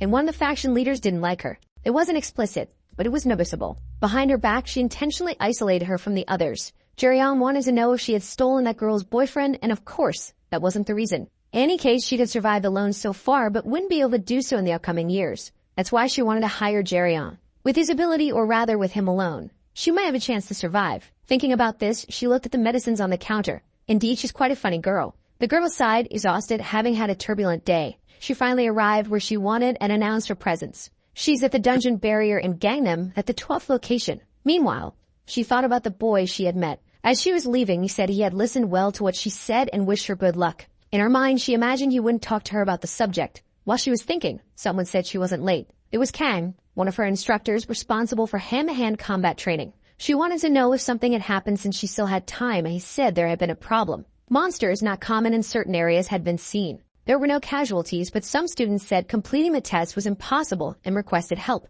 Those students were in the same area where she had retrieved the coin. Looking at her, he wanted to know if she had any trouble with the task. Anxiously, she said she hadn't. He listened without reacting and didn't question her. But he ordered her to stay behind him, and the girl felt a monster's presence there. She turned to him and became even more frightened. Another one, like the one that ate the weirdo, but even larger. A titan ape in that area was quite unusual, since they don't live anywhere nearby. Maybe it had been attracted by something, and the girl began to imagine what it could have been. It was certainly the smell she had sensed earlier. The instructor told Sarum once again to stay behind him, and she apologized. That monster was completely focused on eating them. All the instructors at this school were once adventurers. Some left the profession due to the lingering effects of injuries sustained throughout their lives. That's what people on the outside think about them. A single punch from that instructor was devastating. The force was so immense that the Titan was being subdued. Fire began to rise rapidly up his arm. As soon as it reached the head, it was obliterated. The monster's lifeless body fell to the ground. These instructors, when they were younger, earned the title of rankers.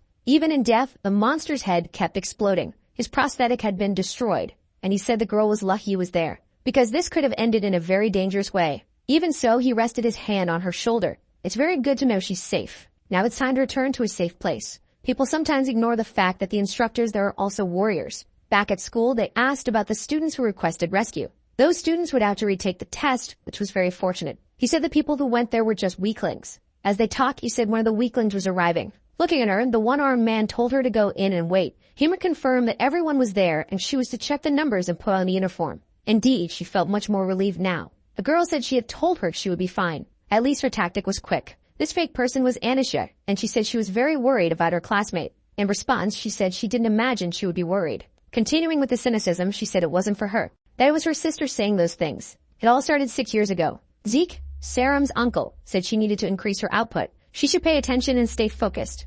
But that required too much effort from her. He finished the exercise, said that was enough, and that at least she had improved since the last time. But it was only a little. On the other side, she heard someone cheering. Exhausted, she looked to see what was happening. It was her sister, showing much more talent. Anisha mastered that technique with ease. Not only did she not resemble a hybrid in appearance, but she could use magic with more mastery than many pure bloods. He said her cousin was a genius, and if she wanted to stay on this path, she would always remain in her shadow. And being constantly compared should be the least of her worries. He also suggested she be cautious. The girl seemed sadistic. Still cynical, she said she didn't understand. Why did no one want to be on the same team as her? With the ability she had, then she interrupted her and said that if she was curious, she should form a team with her. She said she couldn't, as they both had the same role, dealing magical damage from a distance. It didn't make sense for two people to have the same task. This is a situation that others should deal with, not her. But even so, she shouldn't worry, because she's sure there will be another test. So she said she doesn't care about the test because she already passed. Anisha says she's impressed and that her sister must have done her best, but she advised her not to try too hard. After all, she's the one who has to inherit the company anyway. This brief interaction left her deeply irritated. What Anisha really wants is for her to stop trying. It's already nighttime and the lights are visible in the building. The door suddenly opens. Jerong is very agitated now. The patient's guardian has arrived and Jerong wants to know if something has gone wrong. Unfortunately, his father has had a relapse. The doctors don't know how else to explain it. This patient has an extremely rare condition, possibly the only person in the world with it. There's no record in medical literature of anyone else who has been poisoned by dragon's blood and survived. Jerong knows the best they can do is palliative care to reduce his father's pain, nothing more. But that's not the only problem. The ingredients for the painkillers are also an issue. The milk of an extremely dangerous monster is the only thing that can relieve the pain at this stage. The flying tiger, a 5-star danger level monster. He says he has money, but the doctor was categorical in stating that the problem isn't the money. There's a new potion popular among adventurers, which increases strength and endurance for a long time, even in small doses. One of its ingredients is the milk of this beast. This was an ingredient that could once be bought with money, as it was considered useless, but valuable. But things have changed, and now companies and adventurers are buying large quantities of it. Jerong is furious that they don't even have a little to save a person who's dying. But the doctor said that's not the issue. The amount he needs is the same as what's used to make 10 of those potions. If there were enough patients who needed it, the government might intervene. But since there's only one in the entire world, that's not going to happen because there's no public health system like the SUS in Korea. They will do what they can. But without the ingredient, there's not much that can be done. After this devastating news, he sits on a park bench, deep in thought. Life seems to be getting more and more complicated. He took out his phone to call someone. It was the girl he met earlier he was calling. He asked if it was too late to call, but she said it was fine. Directly, he said that he doesn't have many options left besides accepting her offer. Hearing this, she wanted to know if she had any conditions. After listening, she said she could take a look and that things might work out that way. He's still incredulous that she can pull this off, but she said yes. It's her company that makes that potion, and since he doesn't need much, it's an achievable request. He hadn't expected to hear that, but he's happy. If that's the case, it seems they have a verbal agreement. She reminded him that he needs to prepare for the admission exam. There's nothing to lose by preparing ahead of time. The next day, he goes to the company's headquarters building. She said he had arrived early. As he approached, she asked how he was feeling, and he said he was fine. Jerome wanted to know what they were going to do there. She said they were going to measure his potential. The world has changed a lot, and before that, an ordinary human could only reach level D. Those who reached level C were basically geniuses. Anything above B is beyond human. Excluding magic, you need to be at least C in 5 categories to become an explorer. To go to the warrior school, you need to be B in at least 3 of them. Jerome wanted to know if they were just going to do a physical test on him. They give that with children, but after puberty, it's a bit more complex. He wanted to know what made it more complex. Dressed in an exotic suit, he found out why it got more complicated. It should have clicked when she asked him how he was feeling. In front of him was a battle robot. Since they were there, he was interested in doing his best because he was curious to find out what his potential was. Jerome prepared to fight the robot. A blue light began to emerge from the dummy, just as smoke started to come out of it. The girl watched, impressed by this start. With her was another woman who said he was brave. Most people get scared of the golem. This is Jung, a golem specialist, and she's curious about the determination of the boy who wants to transfer. She smiles discreetly as she knows that's not quite the case. Placing her cup on the table after drinking her coffee, it was time to begin the aptitude test. The golem's pieces start moving. It prepares to attack the person in front of it. Jaerong isn't intimidated by it at all. This test usually takes place between the 6th and 7th year, and the suit is used to ensure the data is collected with precision. This way, the body can be pushed to its limit in several areas. But it's difficult to measure whether they're truly talented, or if they've simply trained for a long time. She knows Jaerong is physically gifted. It won't be easy to push him to his limit. Even so, he should be tired by now. The other woman calls out to Sarum. She wants to confirm if this boy really failed the admission to a specialized school, because she's very curious now. So talented, he must have failed something truly difficult. Even with reduced difficulty, that model is used to train professionals. With a few dodges, he identified a pattern and found an opening to strike. He's simply insane with his abilities. Just with his senses, he's already better than the average professional. Sarum wants to know the result of the measurement. That's a bit more complicated, because he clearly hasn't reached his limit yet. It's necessary to increase the difficulty of the test, but it doesn't make sense to increase the difficulty by just 1 or 2 levels. It needs to be pushed to full strength, and she wants to know if Sarum is aware of the risks. It's a crime to do this with unregistered professionals, but if they don't, there's no way to know his limits. She tries to think of a possibility. As she enters the room, someone says she isn't paid to do this kind of thing. She turns, startled to see who just arrived. It's the director, Zeke, who said the lab can't be used without reporting the reason. Sarum sees her uncle. They hadn't expected him to come here on a Sunday. He said he hopes there's a reason she's willing to get arrested for. Sarum says she's solely responsible as it was her who requested this. Zeke wants to know if it was really her, or if it's just an excuse to cover for her employee. Sarum shouldn't confuse herself. This place belongs to her father, not her. There's nothing she can do to take responsibility for herself. The rumors about the director are indeed true. He's her maternal uncle and has always been cold towards her, even though she's done nothing wrong. It's the weekend, and other adventurers with ties to the company also use this place. He was about to continue his lecture, but Jaerong spoke through the intercom. He wanted to know if there was a problem up there. Zeke wants to know who that is and if he's on her level. The employee says he's a friend of Sarum's. She explained that he had failed admission exams and lost his potential registration, which is why he was here. Since it's costly, she just wanted to help a friend who couldn't afford it. Zeke looked at the golem, which seemed to have taken a beating. Thinking about what he just saw, he said he would handle this. The employee wanted to know what he meant by that. He heard that the golem wasn't enough and couldn't be taken out of safe mode, so he's going to go down and face this friend himself. Jaerong still doesn't know if everything's okay. It's not uncommon for adventurers to get into conflicts with each other when it's difficult to find someone's limits. And in this particular case, the opponent is several levels above the one taking the test. Zeke said he'd skip the introduction. Because he doesn't have much time to spare, Jaerong quickly realized that guy is definitely not normal. He has no idea who he's about to face, but his senses immediately went on high alert. Zeke told him to do his best. The weirdo from before had been the first person he fought. No matter how he looked at him, he felt he wasn't a beatable opponent. Hearing the order to attack, he hesitated. He didn't need to worry about Zeke's safety, so Jaerong began planning his attack. He started channeling his aura. Finally, he initiated his charge. Zeke stood still, waiting for contact. Despite appearances, Zeke is the 7th strongest ranker in all of Korea, a white-class adventurer. Jaerong couldn't identify a single opening, but he won't give up. He's going to create the opportunity. His combat strategy is simple. As soon as his opponent dodges, he will execute a single attack from behind. To do that, he'll use the opening created by the dodge. His staff was blocked with a single hand. That wasn't the result he was aiming for. Zeke is really strong.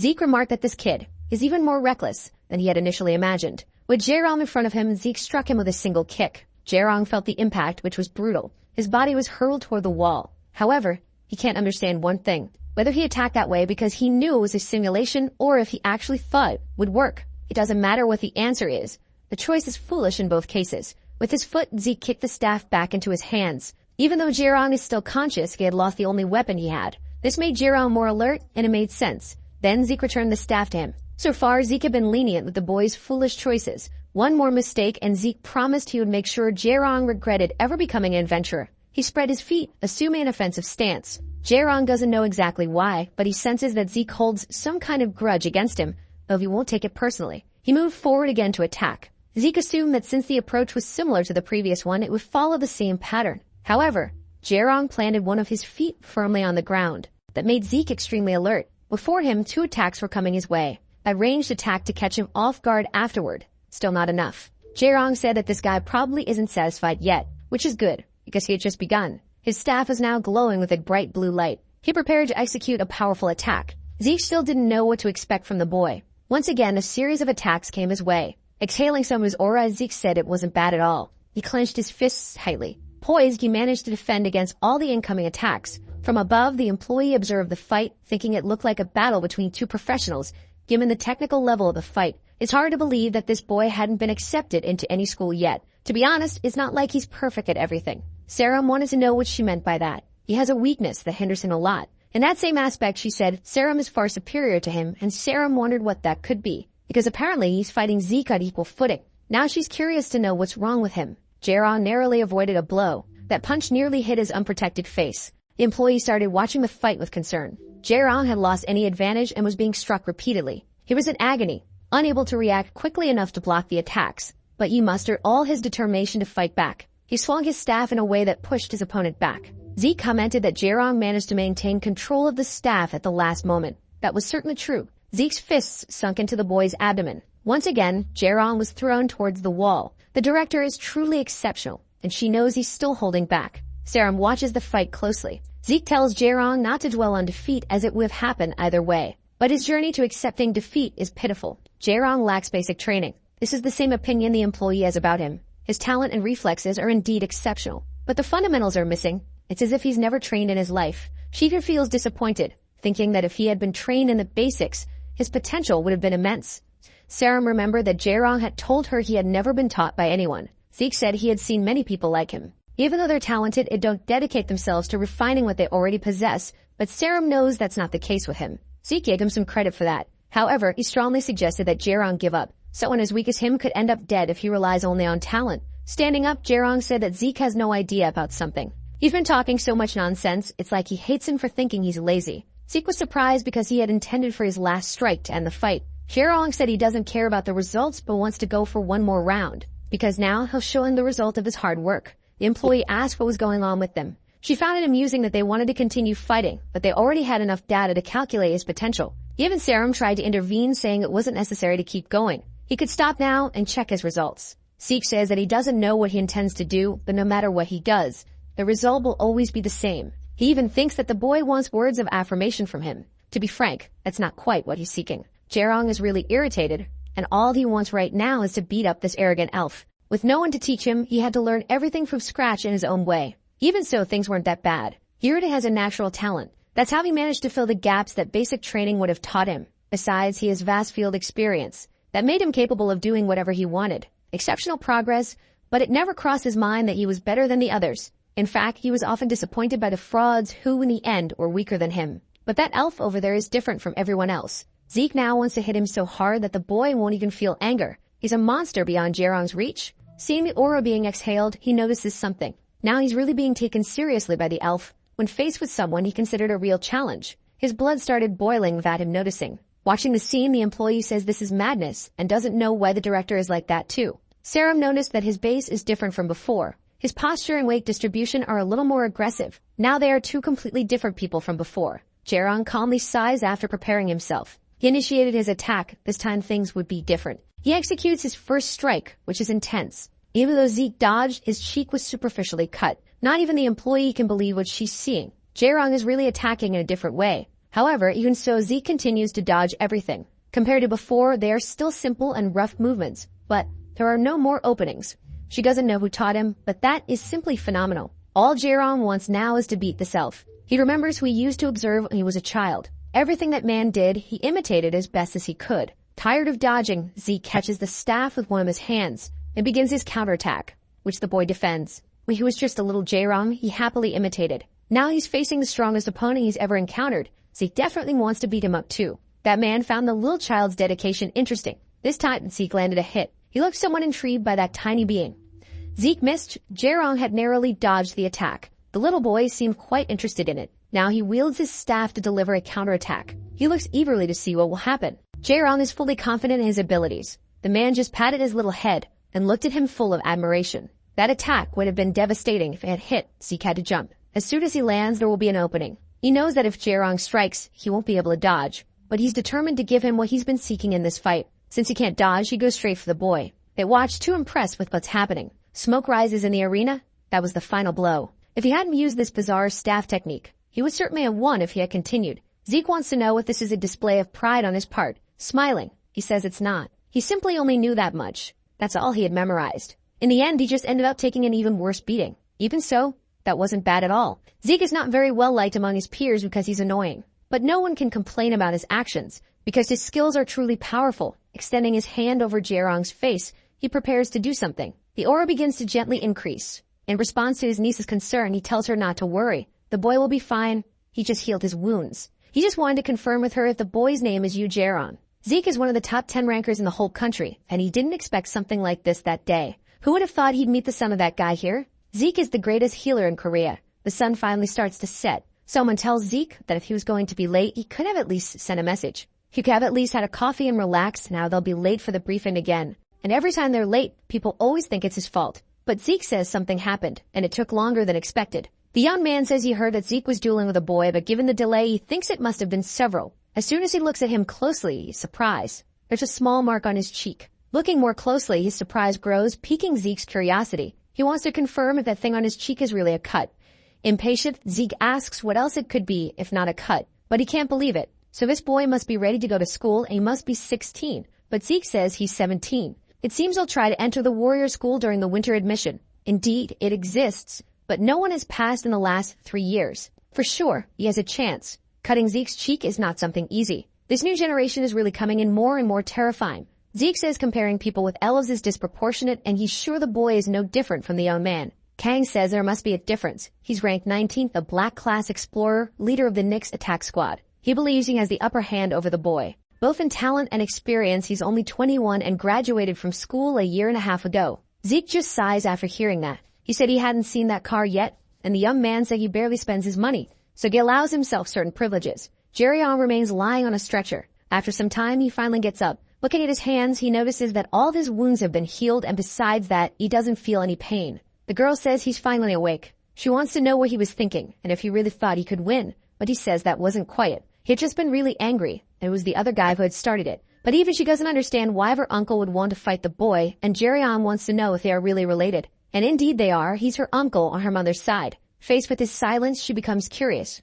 But he just says everything's fine. He said they seem to have a good relationship, which is noticeable by the way he treats her. But she didn't understand where he got that conclusion from. But Jerry-On said it's just as he said. You could feel this concern that a stranger might be taking advantage of his niece, and you can't fault him for that. But she says her uncle isn't really that kind of person, and that, in fact, he's very strict. The staff member enters the room as well, noticing that he's already awake. She asks if he feels any pain, but he responds that his body is fine. Indeed, she's sure it would have healed even old injuries. It might not seem like it, but the director is the greatest healer in the country, and that leaves him perplexed. Even being that strong, combat isn't his primary role. Jerry-On smiles as he realizes this. In any case, it's a relief that he's okay, and she already has the evaluation results. Handing him the tablet, she showed the information. It's really very good, says Sarum. He's A in stamina and agility, B in strength and endurance, and C in intelligence. Looking at the data, he wants to know if it's really that good. She shouts in frustration for him to shut up, and the staff member wonders if he's really ready to join the school. To be a high-level explorer, you need to have at least some B ratings in your skills.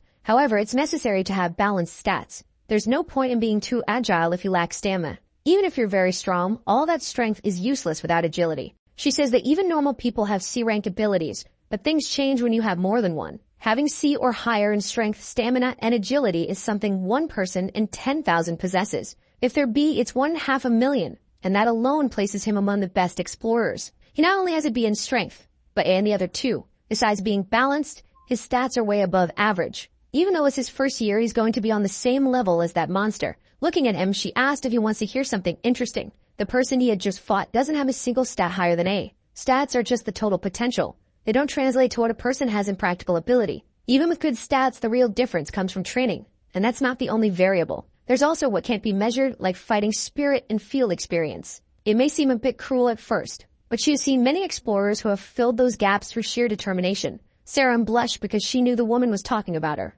After hearing all that, he thanked her for the story he had heard. In fact, he's not disappointed or anything like that, he just doesn't quite understand it yet. But there's someone he knows, and compared to that person, he's far behind. A staff member was surprised that he knew someone like that. That's not common at all. It must surely be a famous person, and he kind of is, more or less. Sarah says they're done for the day, and they could meet again next week. But since they were there, the staff members suggested they visit the medicine production section. However, the girl is hesitant, unsure if her uncle would be upset with this decision. But the staff member said the director had already authorized it. Sarah doesn't believe it and wants to know if he said that before leaving. His words were that as soon as the boy woke up, he should be taken to where the equipment is made, and to tell everyone that the boy is his guest, even to the point of making a weapon that adapts to him, no matter the cost. Sarah could hardly believe it. Quality equipment is the dream of any adventurer, even if he's extremely talented. If the equipment is of low quality, it won't keep up with its user's power. As the skills are perfected, the explorer needs better equipment that can keep up with them. Faced with that, Jae-rong can't understand the situation. He doesn't know if he needs equipment now since he's only going to school, but Sarah says it's not what he thinks.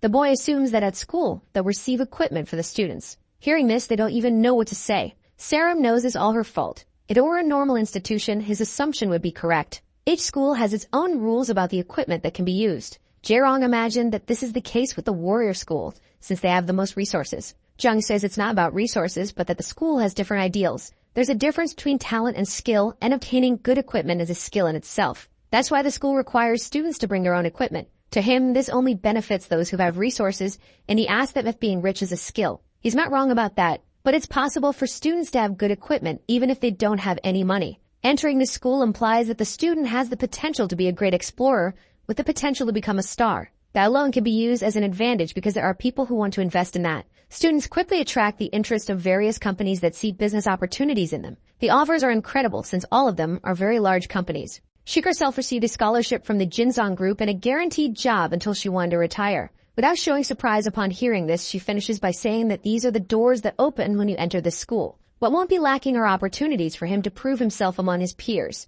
However, the first step for him is to pass the test. The transfer exam is more difficult than the admission one, and he needs to prepare. Obtaining equipment is one of the things that need to be done. That's why the director wanted to help him with that. Since she has already passed the details along, he just needs to go to the refinery in the basement. She wished him luck and hoped he could get admitted to the school. Things could have ended badly. Sarah wants to know how, and he says she didn't imagine her uncle would help. The more he hears about the test, the more it seems like people will do anything to pass. That's why she wants to help him, and she's using her own money to do it. Every time she sees that expression on his face, she gets extremely irritated. Even so, it was good to hear that. No matter how much money someone has, it's also important to know who's going to make the equipment. And the equipment production sector of this company is one of the best in the world. Arriving at the forge, he says there shouldn't be much difference between one piece of equipment and another. But what he's seeing makes him think differently. The forge is simply immense. It used to be a dungeon called the Bubbling Abyss. Sarah wants to know what he thinks of all this. That's not a place where you can simply ask for something to be made. A chill runs down his spine as he stands there.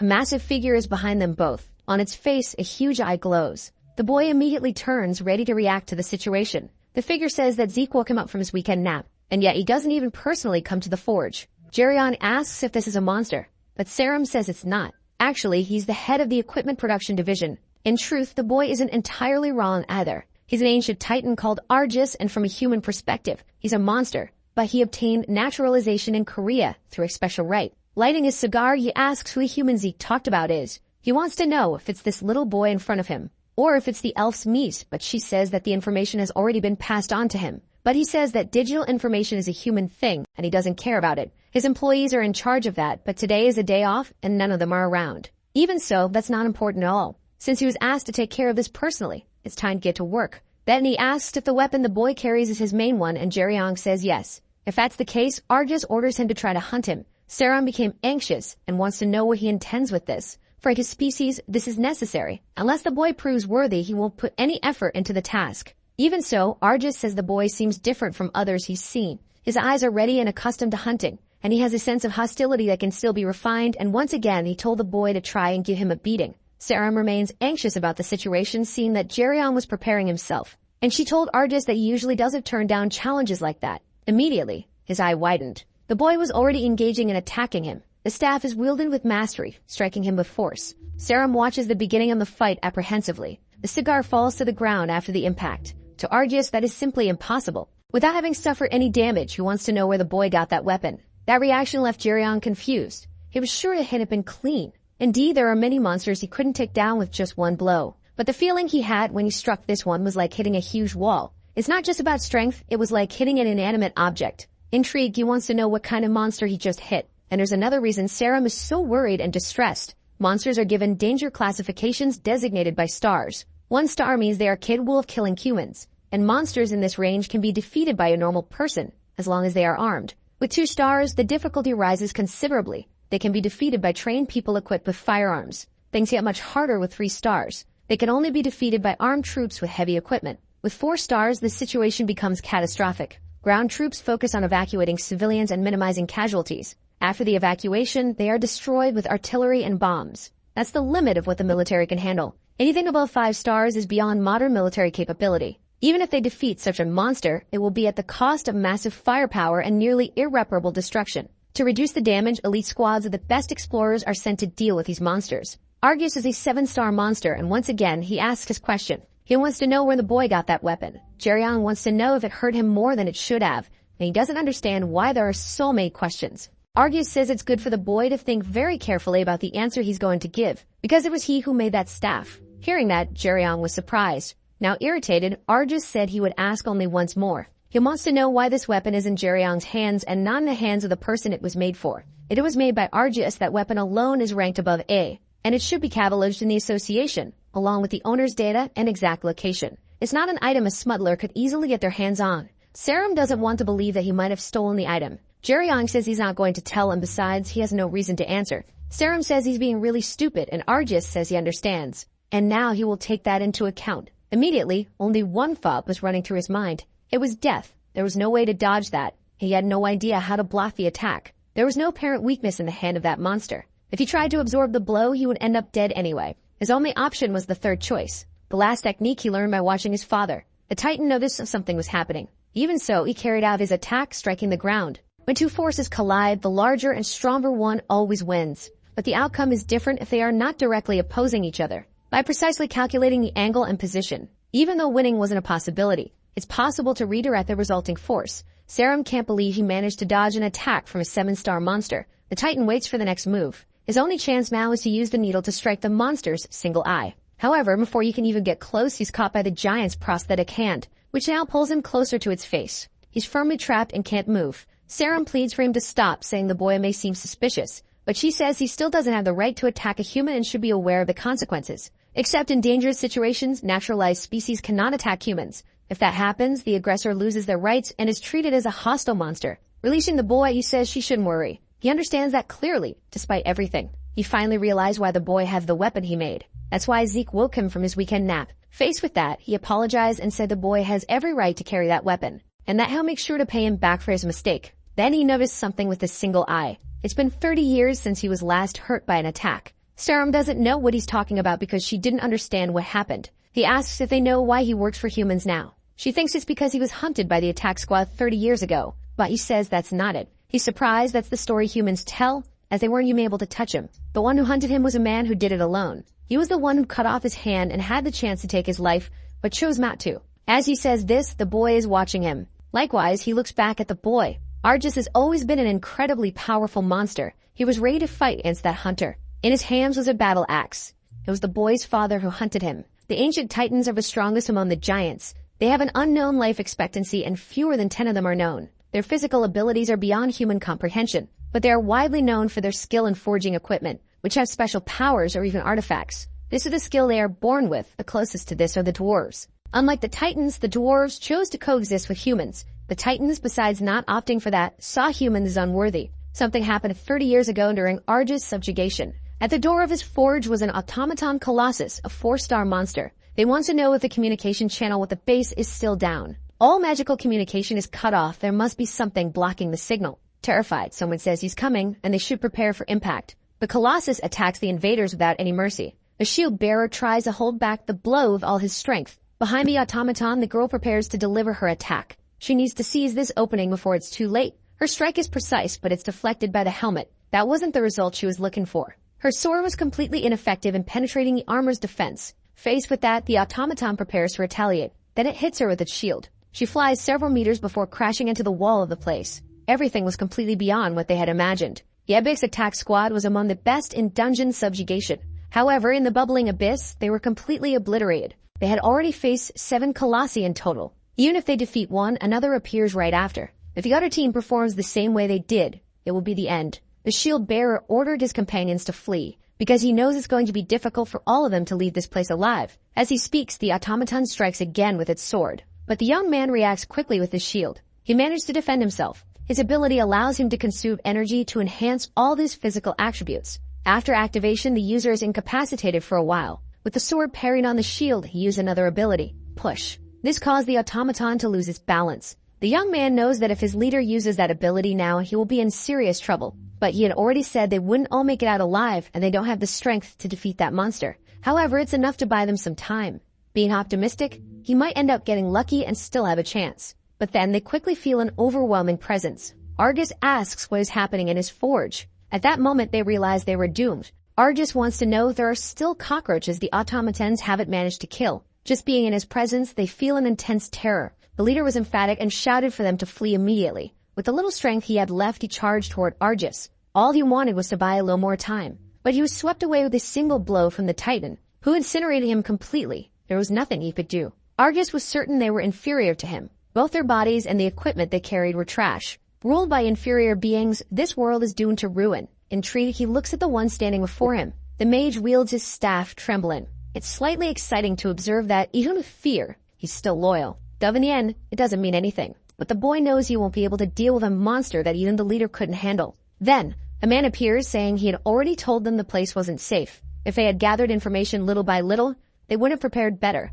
There's no advantage in clearing a dungeon just for the sake of it. The boy doesn't even know who this person is. The association received the distress call, and he's one of the volunteers from the rescue team. He even had armor, but it was heavier than he expected. The boy thinks he came alone. Indeed, he was the only one who managed to get there. The automaton prepares to attack the intruder. A loud sound echoes through the forge's corridors. The boy is utterly terrified, and the man says that they're quite strong. At that time, Xiong wasn't known by many. He was basically a nobody. He managed to cut off the monster's arm without difficulty, and first-generation explorers knew of him. His focus wasn't fame, but rather rescuing those in trouble. However, that day would mark the beginning of everything. Xiong prepares to finish off the automaton. With a single strike, he split it from top to bottom with no difficulty. That display of power caught Argus' attention. Looking at him, Xiong imagines this one might be a bit harder, and that day, the world learned who that man was. The aura of the strike was enough to change the dungeon's lighting. The mage can't believe that was done. The entire team was struggling to handle a colossus, and that person took it down in a single move. Xiong asked the mage if he still had any mana left. He said he didn't have much, but it was enough to give him a blessing. Xiong said he didn't need that, but asked if he knew any levitation enchantments. If he did, he should use it to take the other two out of there. Even though they're badly injured, they're still breathing. Argus found it arrogant that he thinks he can come back. It's almost as if he really believes he can leave there alive. Xiong says he won't let Argus touch the others as long as he's there. That deeply angered the Titan. Without wasting any more time, he attacked the man with all his might. However, Xiong reacted skillfully. The aura he emitted was devastating. The impact of their blades echoed through the dungeon. As they left, the mage looked back in fear, 10 years after the admission. The adventurers had reached a limit. They had superhuman strength. The technology of the equipment had also advanced, better adapting to each one's needs. But unlike the progress in status and equipment, there was still much lacking in execution and experience. The solution was human development, a martial art that defies common logic. At that time, few saw it as a solution, and they began to develop and research techniques. Argus had been struck, but his armor protected him from the first impact.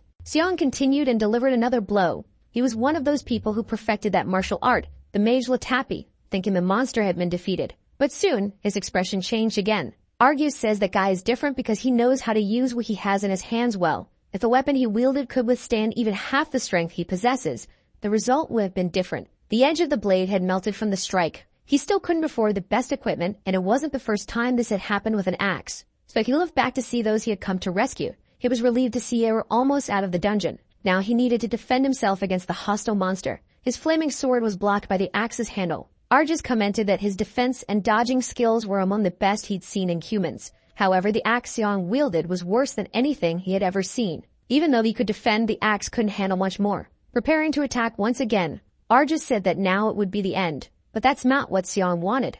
The blades clashed once more with devastating force. Instead of having his attack redirected, Seong blocked it with full force. This was the origin of the technique Kyeryong would eventually learn, a skill that uses the opponent's strength against themselves. But in terms of user strength, experience, and execution ability, his father performed it on a completely different level. It was strong enough to force the Titan to step back. This was the martial art of a hero. Arjus was sure the story must be well known among humans. The hero finally defeats the monster. That day, after being struck by the boy's father, the monster inside Arjus died. When he lost, the life he had was no longer his but Seong's, but chose not to kill him. What the attack squad couldn't accomplish was completed by a single man from the rescue team. A ridiculous ending to an epic story, but the most important part of it begins after that. Ancient Titans, even when defeated, never bow to those they consider inferior. Still, Arjus accepted being exiled by humans. Sarum remembers this because it was a major event and the whole world was shocked. Eventually, he gained citizenship, and the fact that he hadn't killed anyone helped a lot. But it doesn't change the fact that he committed crimes, and to atone for them,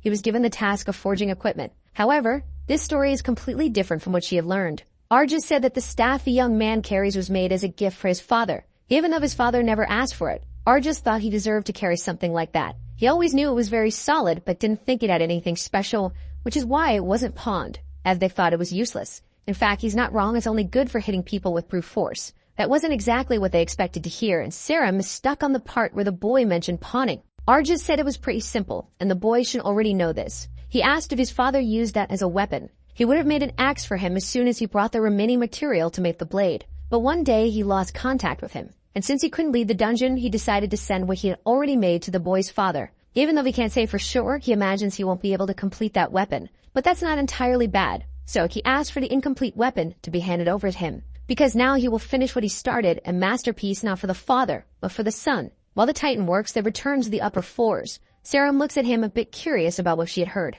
She wants to know how he's feeling now. Despite everything, he's fine, and he felt that the Titan wanted to make sure everything was okay. He doesn't know how long it will take, but he's committed to finishing as quickly as possible. He advised waiting as masterpieces take time to complete. Since Wednesday is a holiday, she wants to know if he'll have time available. She thought about helping him study for the written test, and he thought that would be productive as well. While they were still walking, there was something else she wanted to say. His father must have been an incredible person. She could never have imagined that he was the one who cleared that dungeon. She asked if he's in a hospital to get some rest after retiring. He said he'll go ahead and rest. If anything comes up, just talk to him later, but she didn't get a response to the comment she made. Already in the car, she made her way back home. Consulting the internet, she confirms that the story's narrative isn't true. That's what she had learned, but now she's thinking about Arjus' words. The team that cleared the dungeon is considered heroic today, all at the cost of another adventurer's deeds. There's no reason for Arjus to have lied about this. But thinking about Jeryeon's abilities, it's completely acceptable that his father was someone exceptional. Not to mention, it's hard to know what really happens inside a dungeon, and it often occurs that the story told is different from the facts.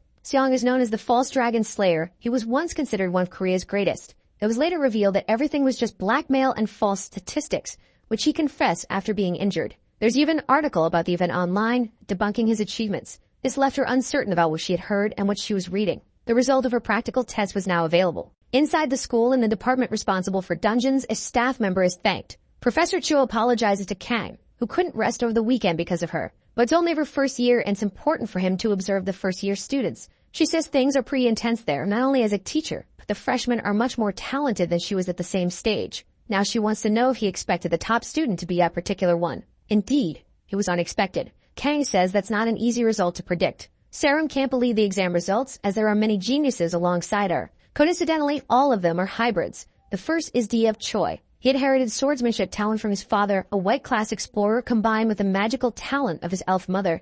He is the perfect magic swordsman. In second place is Anisha. She has more mana and magical control than many pure elves, with the potential to become a great mage. Lastly, a boy, the son of a human and a dwarf. He possesses the strength and resilience of dwarves combined with the flexibility and reflexes of a human, the best of both worlds. This is Tervelkason, considered to have the best physique on the planet. He's a student at the school. Even so, he must be just as capable as the other two. The top spot should have gone to one of them, although it's hard to believe she achieved all this on her own. Perhaps the physical aspect alone gave her more points. Physicality isn't the only thing that counts. That's why she hopes he will do more, as he has the potential to become a great leader. But from what it seems, he has no interest in connecting with other students. In fact, the students are hesitant to approach him. However, there are limits to how far one can go alone, and by the second year, he will soon realize that. Kang says that's not a problem she should worry about. Sometimes things happen without us noticing and details can go unnoticed. He knows she cares about all the students, but if she believes in him more than she worries, he'll find a way to resolve things. Since then, 4 days have passed and the holiday has arrived.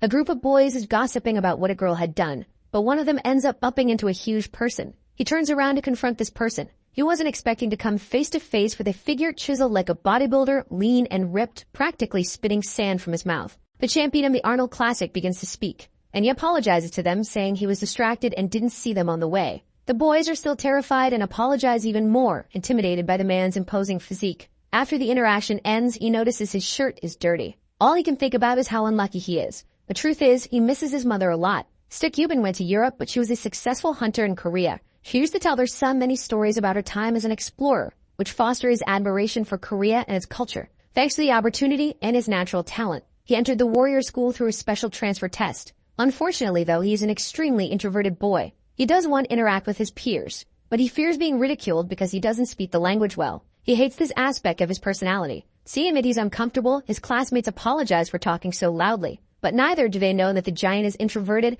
nor does he imagine that, in fact, they fear him. Without intending to, he has become a lone wolf. Looking to the side, he sees two boys chatting about trivial things. They are heading to a PC Bang internet cafe. He remembered his mother saying she used to visit those places to play games. Inside the establishment, there aren't many people. He doesn't even know what to do, and nearby, someone is talking on the phone. At a self-service screen, he tries to log in, but just being there makes him anxious. He imagines that he's holding up the line and should probably leave since he's alone. A young man mentioned that he probably doesn't have an account. That terminal is for people who already do. He should head to another one. He asked him to follow as he would show him how it's done. He didn't need to fill out everything, just the essential fields. Once the registration was complete, all he had to do was pay at another machine and then choose which computer to use. The giant thanked him and Jerryong said it was nothing. Jerryong looked at the guy and wondered if he might be a foreigner and unfamiliar with this place. However, he just wanted Serum to arrive soon since she was running late. If he'd known, he would have come later or stopped by the black market beforehand. He had received a small black object, unsure of what it was.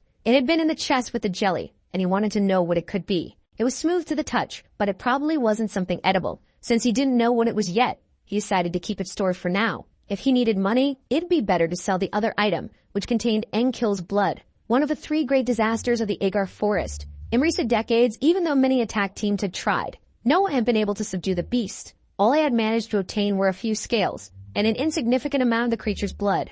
The government had banned its hunting, and items made with its materials were worth a fortune. He was supposed to meet Serum for lunch and then head to the black market in the evening, but her delay had mistook his plans. The foreigner said there were no other seats available and sat down next to the person who had helped him. Then he told Jerryong he could sit down as he wasn't waiting for anyone anymore. Sitting down, Jerryong logged into the machine. There wasn't any special game, and the computer at his home was much better than the one here. Then Jerryong noticed something on the screen next to him. He asked if the foreigner played Heroes of Chaos, and he confirmed it. They were at similar levels. Since the people he usually played with weren't online, he invited Jerryong to team up. They could do and rank matches. In Seoul, there are a few desolate and abandoned areas called scars. During the invasion, entire cities were lost. Some had been reclaimed over time, but others, too close to dungeons, were abandoned. These areas now serve a purpose as a second line of defense for human refugees. But in the last 20 years, nothing like that had ever happened. There had been no cases of monsters leaving the walls voluntarily. There's unit transportation service for them. One guard hates having to do this job. While his friends make money hunting, he stopped being a monster chauffeur. Jo Yena says that if he hates it so much, he should quit and go back to the field. She was a gold-class explorer, retired after injuring her eye. She wants to know what he's doing there then. Sun Chang-woo was a bronze-class adventurer. In conversation, he mentioned that the reason he's there is to make money since he can hardly join any teams anymore. Hearing this hurt his ego. While driving, something unexpected happened. They had to stop the truck. There's no way the monster escaped. Stepping out, she told her colleague to inform the station that they stopped to inspect the vehicle. Outside, she prepared to do her job. Inside the cab, he was already relaying the information. He was scared something might happen, but his colleague was very skilled, so she should be fine. Soon, he heard the door open. He was ready to tell her she had done a great job. But a different woman was there and said that wasn't much of an accomplishment. Her reflexes were decent for a government employee, but there must be a reason why she's not out in the field, and she glanced at the names of the people behind them. Looking at the driver, she asked why he was still standing there. He should be driving if he didn't want to die soon. Meanwhile, the gaming session between Jeryeon and the foreigner was going great. and their food order arrived at the perfect time. Jae-young didn't expect them to be the same age, not that he looked older, but he was much taller and stronger. So he asked which school he went to, but there wasn't time to answer. Suddenly, they felt something had happened. The ground shook and people thought it might be an earthquake. It almost seemed like something had exploded nearby. This sparked a debate, and soon they began speculating about what it could have been. The truck had crashed, perhaps the driver was drunk. One guy starts filming while the other suggests they should notify the authorities right away. From the top of the building, a girl comments that it would have been better if the truck had crashed closer to the center. Soon the place will be swarming with explorers, but she's confident she'll escape in time. However, her superiors are already ordering her to return. The monsters begin fleeing from the truck because she had woken them all up. The people who had gathered out of curiosity were already regretting it. The horned horrors, the more numerous they are, the more dangerous they become. Looking down, she estimates there are about 50 people down there, but she'll stay to watch the result. Maybe at least 100 people would die before help arrived. One curious person was grabbed by the head. He was brutally killed, while another was paralyzed by fear. The monsters are in a frenzy, with their potential victims standing before them. Then a bluish glow appears among them. Jae-young had arrived to take down the creatures. He drove his foot into the face of the first one. Seeing what had just happened, the onlookers were stunned. The monster had been easily subdued. Jae-young was focused and determined not to let the beasts attack innocent people. He didn't look back at the crowd, asking what they were still doing there. He ordered them to run immediately. He had dealt with this type of monster before. The ones with a single horn shouldn't be that hard to handle. As he thought this, he had to instantly focus again. A motorcycle was coming straight toward him. He barely dodged it. He quickly realized who had done it. It could only be a joke, horned horror with 2 horns. As the beast came closer to him, it was met with a devastating kick. However, the result wasn't what he expected. Jae-young had to step back. The lifespan of these monsters is between 5 and 6 years. Most of them die before they have a chance to grow a second horn, but some manage to. About 8% of the total that live longer and can reproduce. Not only is their strength increased, but it's beyond anything considered normal. Even though it's strong and fast, it's nothing he can overcome if he needs to kill this beast. With his foot aching, he knows the biggest problem is their durability. Compared to the idiot who said he was a tank, these guys are at least 3 or 4 times tougher. If only he had one of the pieces of equipment he uses for work. The beast prepares to attack the boy once again. However, Jae-young dodges the blow, witnessing the destruction caused by it. At a distance, he regains his position to continue the fight. The beast doesn't seem satisfied with the destruction it's already caused, so Jae-young starts scanning his surroundings. On the ground, there's a broken stop sign. Thinking quickly, he stomps on the sign, crushing it. That way, he manages to extract the sign's pole, which is similar to a staff. The monster charges at him again, furious. Emanating his aura, Jae-young braces for impact, now armed. He tightens his grip, focused. The beast stomps harder than expected. This gave it a huge boost of momentum and it soared over Jae-young's head. That wasn't what he had anticipated from the creature. Now the beast is close to where several innocent people are gathered. They are completely terrified, unable to do anything to protect themselves. The beast charges at them, ready to make a snack out of them. The difference in danger between 2 and 3-star monsters is simply enormous. In terms of destructiveness, both of these monsters are already beyond human capabilities. Normal people have no choice but to be killed by these beasts. Even an experienced adventurer without proper equipment might struggle with them. However, there is one exception to this situation. The foreigner managed to catch the beast's punch with his bare hand. He's definitely determined to fight. With a single blow, he pushed the beast away. This is the exception. Those who have trained their superhuman bodies to the limit, becoming monsters themselves. The beast digs its claws into the ground to prevent being pushed further by the impact. The foreigner managed to push it back, but he knows that without a weapon, he won't be able to deal any real damage. However, something caught his attention. The beast roared menacingly at him. From behind, Jae-young approached with his improvised staff. Using his techniques, he delivered a precise strike to the back of the creature's neck. The foreigner was surprised by the result. The beast fell, lifeless, with a puncture wound in its back. Jae-young sighed in relief after the fight. A loud noise drew his attention. The sound piqued the foreigner's curiosity as well. Nearby, a powerful explosion had occurred. In just a single minute, the beasts had caused all that destruction. The foreigner remarked that it would take a few more minutes before help arrived. A sudden event like this is unexpected, and people are dying while they talk. Hyolking knows how to use a taunting ability. Every tank knows it. He essentially shouts at high frequency, attracting nearby monsters toward him. Determined to become an adventurer, he plans to draw the monsters' attention until help arrives. He told Jae-young to find shelter, as he doesn't know how to ask him to risk himself, especially since they barely know each other. All they've done so far is play games together for a few hours. However, Jae-young told him to give the shout already. He imagines the guy must be a tank and knows how to use the skill. But Hyolking says it's dangerous, and Jae-young replied that he was planning to do it alone anyway. If he were alone, he'd consider the possibilities, but he isn't. He told Hyolking that he's good at games, especially when it comes to protecting. Besides, he also wants to be an adventurer, and if he's going to try, he'll do the best he can. There's no time to keep talking like this. It's time to act. The shop is completely destroyed. A person is hiding under the counter. Behind them, the monster had just killed an innocent bystander. The tank prepared to use his skill. In the store, the beast threw the limp body to the ground. Then it began tearing apart the counter to reach its next victim. At that moment, the tank's shout echoed. Its effect reverberated through the area, drawing the monster's attention. Immediately, the beast stopped its attack. The person it was about to kill was left confused. The girl responsible for the incident also heard the shout. She's intrigued by what might have happened. After using his skill, the tank caught his breath. Assuming an offensive stance, he was ready to fight the monsters that would appear. It didn't take long for them to gather at the epicenter of a shout. The strongest of them pointed in the boy's direction. The one-horned monsters charged toward the attack. He stood ready, prepared to fight as well. But then he heard a noise above him. A monster was approaching from his blind spot, but he managed to block the incoming blow. It wasn't enough to hurt him. With his other hand, he began concentrating his aura, and with a devastating strike, he sent the beast flying. However, it wasn't over yet, and he couldn't afford to get distracted. More monsters were advancing, ready to attack simultaneously. In the distance, the two-horned monster heard something happening. There was someone else nearby, and they were coming from above. Jaerong descended, landing near the beasts.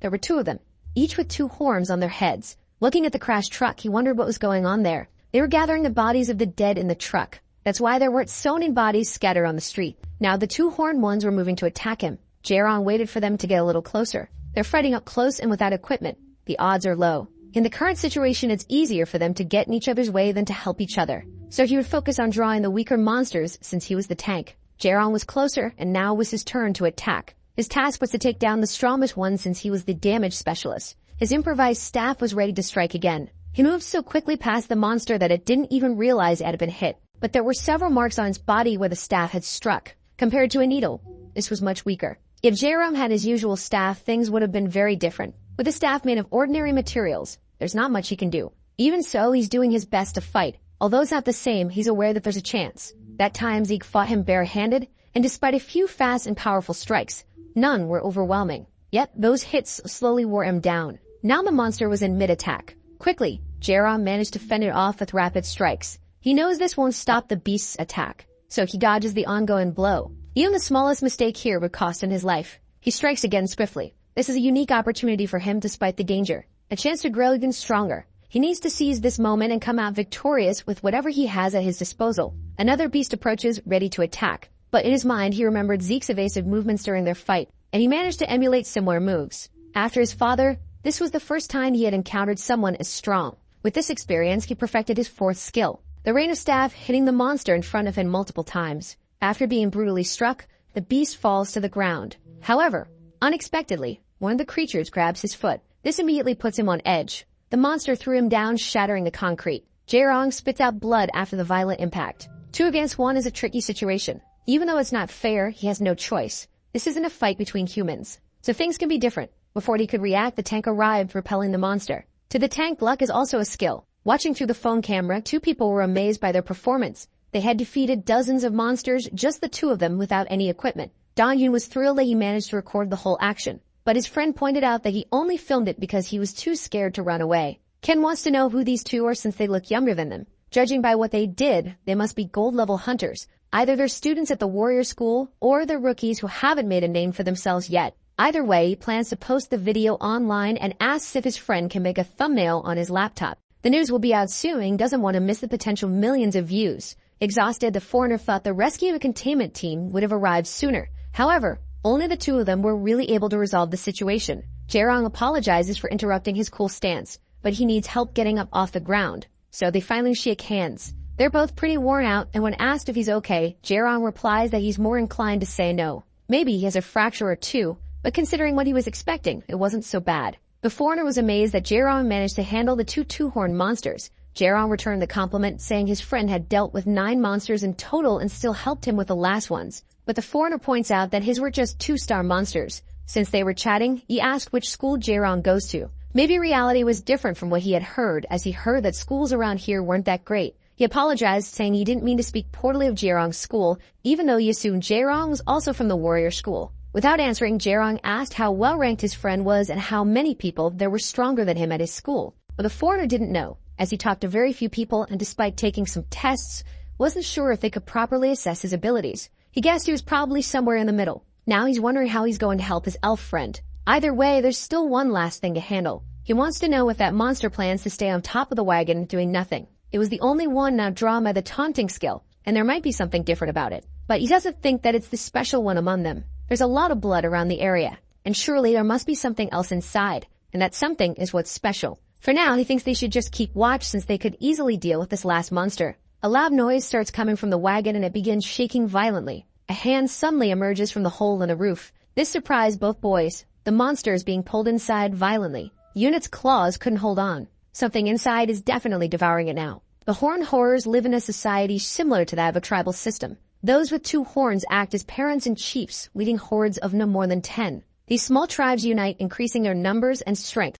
Since they are relatively weak and dungeons are dangerous, these monsters rank low on the food chain and their numbers are kept in check by predators. However, in rare cases, a mutant can develop a 3rd horn, and this mutant is no mere leader of a small tribe, but a king who commands hundreds, even thousands. A horned horror king is a beast with a danger level of approximately 5 stars. It didn't take long for him to notice the 2 boys. Immediately, they became alert to what was happening. With a simple movement, the king unleashed a massive and destructive attack. Both of them had to quickly get out of the way. Moving at incredible speed, the beast was already near Jaerong, ready to strike. Jaerong had to react quickly to avoid being fatally hit. The monster's hand was powerful enough to destroy his improvised staff. The beast's attack broke through his defense, landing a blow on his stomach. Not stopping there, the king was already preparing to deliver a kick. But his attack was interrupted. King had caught him in a bodylock. The beast's feet dug into the ground, tearing up the pavement. Even as King pushed him back, he realized the situation was worsening. The horned horror king grabbed him with both hands.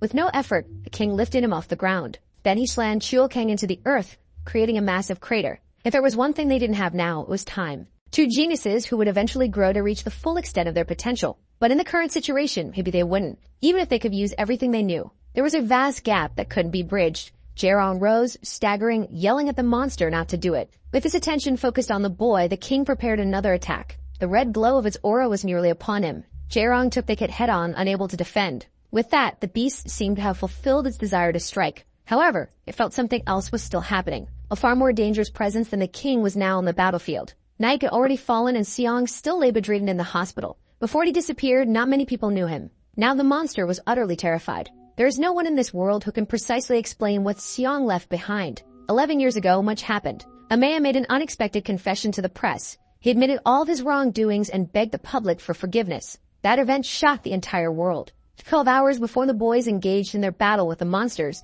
Serum had been deep in confusion. The truth she learned on Sunday was the only thing on her mind. She spent the next few days researching Jaerong's father and whether he had been unjustly accused. She was certain many people coveted the position of someone who was once number 1 but had now lost his powers. What she couldn't understand was how the situation was handled. It started with multiple accusations, the testimony of victims, and the building of the case. Public opinion became divided, but because he was popular, the forged information didn't completely tarnish his image. If it had been her, she would have fought back to the end, but what Seong did. Rather than fighting back, he accepted all the accusations made against him. After the press conference, even his supporters turned their backs on him and Seong became a liar overnight. She doesn't understand why he did that and if there was something coercing him. Accepting the charges was like throwing fuel on the fire. She wasn't sure if she was the only one who noticed, but there was something in his facial expressions. Instead of looking wrong, it was as if he was accepting the consequences. Then she came across something even more shocking. In his records, there was no mention of him having a family. She wondered if Jaerong wasn't really his son. But it made more sense that he just wasn't officially registered, as they did resemble each other somewhat. Maybe Seong had accepted all those accusations, because Jaerong was somehow involved, and at this moment, Jaerong didn't even realize what was really happening to his body. He looked at his hand and felt something different. The beast charged at him, furious. Its advance was relentless. It knew it needed to finish the boy. And in the face of this, there was one thing Jaerong knew for sure now. His body could move. His reaction was perfect, landing a strike on the monster's face. Nothing more, nothing less. All he needed to know now was that he could still move, and he was determined to destroy the monster in front of him. Using his skills, he began to strike it repeatedly. The pressure was immense, and the monster did everything it could to defend itself. It tried to move and escape from Jaerong's relentless attacks. Jaerong knew the creature wouldn't get far, and then the beast's counterattack came at him. Although the monster's aura was powerful, it wasn't fast enough to stop Jaerong from dodging. However, the beast had anticipated this, and now it was airborne directly above him. With the beast close, it unleashed yet another attack. It didn't take long for it to be surprised by the outcome. The attack had failed to harm the boy. Jaerong immediately retaliated with a violent kick. The force of the impact was so great that the beast was sent crashing into the nearest building. Jae-rong knew the fight wasn't over yet, but with those last 2 strikes, he had managed to expose a weakness in the creature. A precise strike to the chin with his needle. In his current state, it was possible to land that blow. But just as the mysterious aura had appeared, it vanished once more. This was the worst possible moment for it to disappear. The monster crawled out of the crater it had made. Jae-rong felt anxious.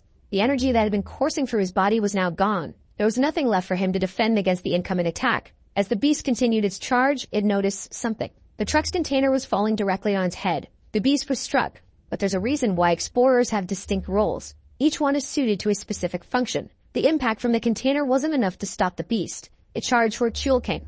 Utterly enraged. Unable to dodge, Chul-kang defended himself the best he could. The blow was incredibly powerful. But as a tank, even with his body battered, he endured. That's the primary role of a tank. However, he had been far beyond his limits for a while. Still, his resilience bought them just a bit more time. Jae-rong was now ready to deliver his best attack. The monster knew it couldn't avoid what was coming. Jae-rong's fist, charged with aura, closed in swiftly. A perfectly executed uppercut connected with the creature's chin. That was the role of someone whose job was to deal damage. Debris scattered across the area. On the ground lay the beast's lifeless body, its jaw shattered. A monster transport vehicle had been stolen. As a result, there were dozens of civilian casualties. After all of this had transpired, the rescue team finally arrived. It didn't take long for the news to spread worldwide. The heroic feat of those two, now labeled as heroes, quickly gained recognition. Cavalinho watches the video, unsure of what's happening. The house has a large garden surrounding it. A young Jae-rong had scraped himself and his wound was being treated. His father told him that even small wounds must be treated. Otherwise, they could worsen later. Jae-rong asked if his father ever felt pain since he bled a lot when fighting monsters. His father replied that not only did he feel pain, but he also felt fear. But he tried his best to hide his pain because his job was to keep others from getting hurt. As a child, Jae-rong's greatest wish was to be like his father. But there was always something in his mind. He knew his father didn't want the same for him. His father had told him to find another career and always seemed sorrowful when they discussed the topic. Perhaps that's why. Why he didn't want Jae-rong to follow the path of an explorer. But they never spoke about it openly. Jae-rong thought that once he grew up, his father would explain the reason. But now he couldn't do that anymore. Jae-rong's eyes opened and he stared at the unusual ceiling. There was something about the feeling that made him feel nostalgic. A figure beside him asked if those words were directed at him. Startled, Jae-rong looked to the side. Zeke stood there saying that Jae-rong was only here now because it was determined. Jae-rong wanted to know why the director was there keeping him company. As soon as he sat up, pain shot through his entire body, and Zeke told him not to move too much. Despite the treatment being successful, he should be in a coma due to the extent of his injuries, and it would take him a month to fully recover. Until then, Zeke advised him to focus on healing because there was much to prepare for. The boy thanked him, saying it was the right thing to do, but he had something to say. Zeke cut him off, stating that if it was about his father, yes, they knew each other and had worked together. Jae-rong moved his hand quickly, so fast that it made Zeke focus on him. But Jae-rong only took the apple Zeke was holding. Seeing Zeke's expression, he asked if Zeke thought he was going to hit him or something. Zeke replied that it wasn't the reaction he was expecting. The boy says he doesn't know what Zeke's expectations are, but he just wanted to know if he knew his father or not. Judging by the difference in how Zeke is treating him now, he suspects they were more than just colleagues. Holding the apple, he takes a deep breath. He recalls telling Zeke to either get out and die or cut his arm with a knife in his hand to prove a point. He figured Zeke might have thought that way and asked how his performance was. He said he tried hard to make it seem real and apologized if Zeke took it personally. Zeke brushed it off, saying he expected a more emotional reaction when the news came. Maybe he would have had that reaction 3 years ago. At that time, it was the only thing on his mind. He wanted to take revenge on everyone who had turned their backs on his father and caused him to end up the way he is now. Hearing this, Zeke asks what made him change his mind. But Jae-rong thinks he just matured and that what he thought before was just madness. He's not even strong enough to defeat Zeke, let alone seek revenge. What's most important to him now is earning enough money to pay for the hospital. That's his priority. He doesn't know when they'll find a cure, but he'll do everything in his power to make it happen. He's determined to overcome any obstacle in his way. Zeke says he's only there to ask him a few questions. He wants to know why Jae-rong isn't formally registered as Sung's son, and who took care of him after his father became bedridden. Jae-rong explains that he was raised solely by his father and would be in danger if people knew whose son he was. Besides, he grew up alone, to which Zeke nods, realizing that's the truth. Zeke then asks if he's ever heard the name Yuganaweg, but Jae-rong doesn't recognize it. It's not a person. It's the name of a dragon, the destroyer of worlds. Yuganaweg is the source of the poison that plagues his father. He's also the most dangerous dragon and still lives in the world today. The word dragon strikes terror into the hearts of people. A few years after the invasion, the walls were completed with the help of other races. With the rise in the explorers' abilities, humanity no longer faced the threat of extinction. However, there were still a few rare dangerous events. like it being powerful enough to destroy the walls. That's what a dragon is capable of, stronger, smarter, and more cunning than any other species. And they frequently demonstrated hostility toward humans. Among all monsters, dragons are easily the most dangerous. They don't hate humans, but they see them as a resource to dominate and exploit. Their mistake was underestimating humans, thinking they wouldn't overcome the dungeons, so they didn't attack them.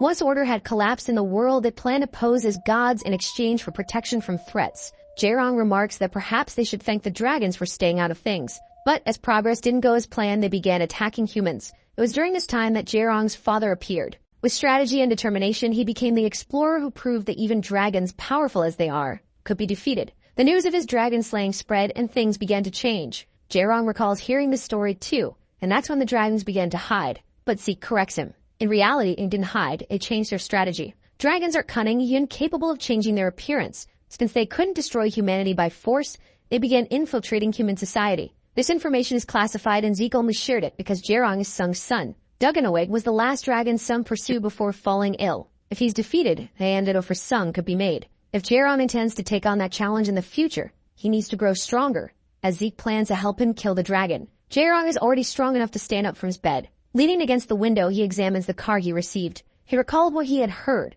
that if it didn't seem possible, he should just ignore the idea. But if it was true, he wouldn't miss the chance to help his father. However, Zeke firmly tells him that it's not up to him to decide. To seize this opportunity, he needs to rise to the top. Dragons are cunning and have already infiltrated society, hiding behind facades, waiting for the right moment to act. Even if there's evidence to expose them to the world without capturing one, there's no point in doing so. If they act too soon, the dragons will simply go back into hiding, and it will cause widespread panic. To prevent this, they need to be precise and swift. Only by doing so can they stop the dragons from escaping and hiding again. In recent years, a team has been assembled specifically to deal with Duganawig. All of its members are experienced and skilled adventurers capable of subduing a dragon.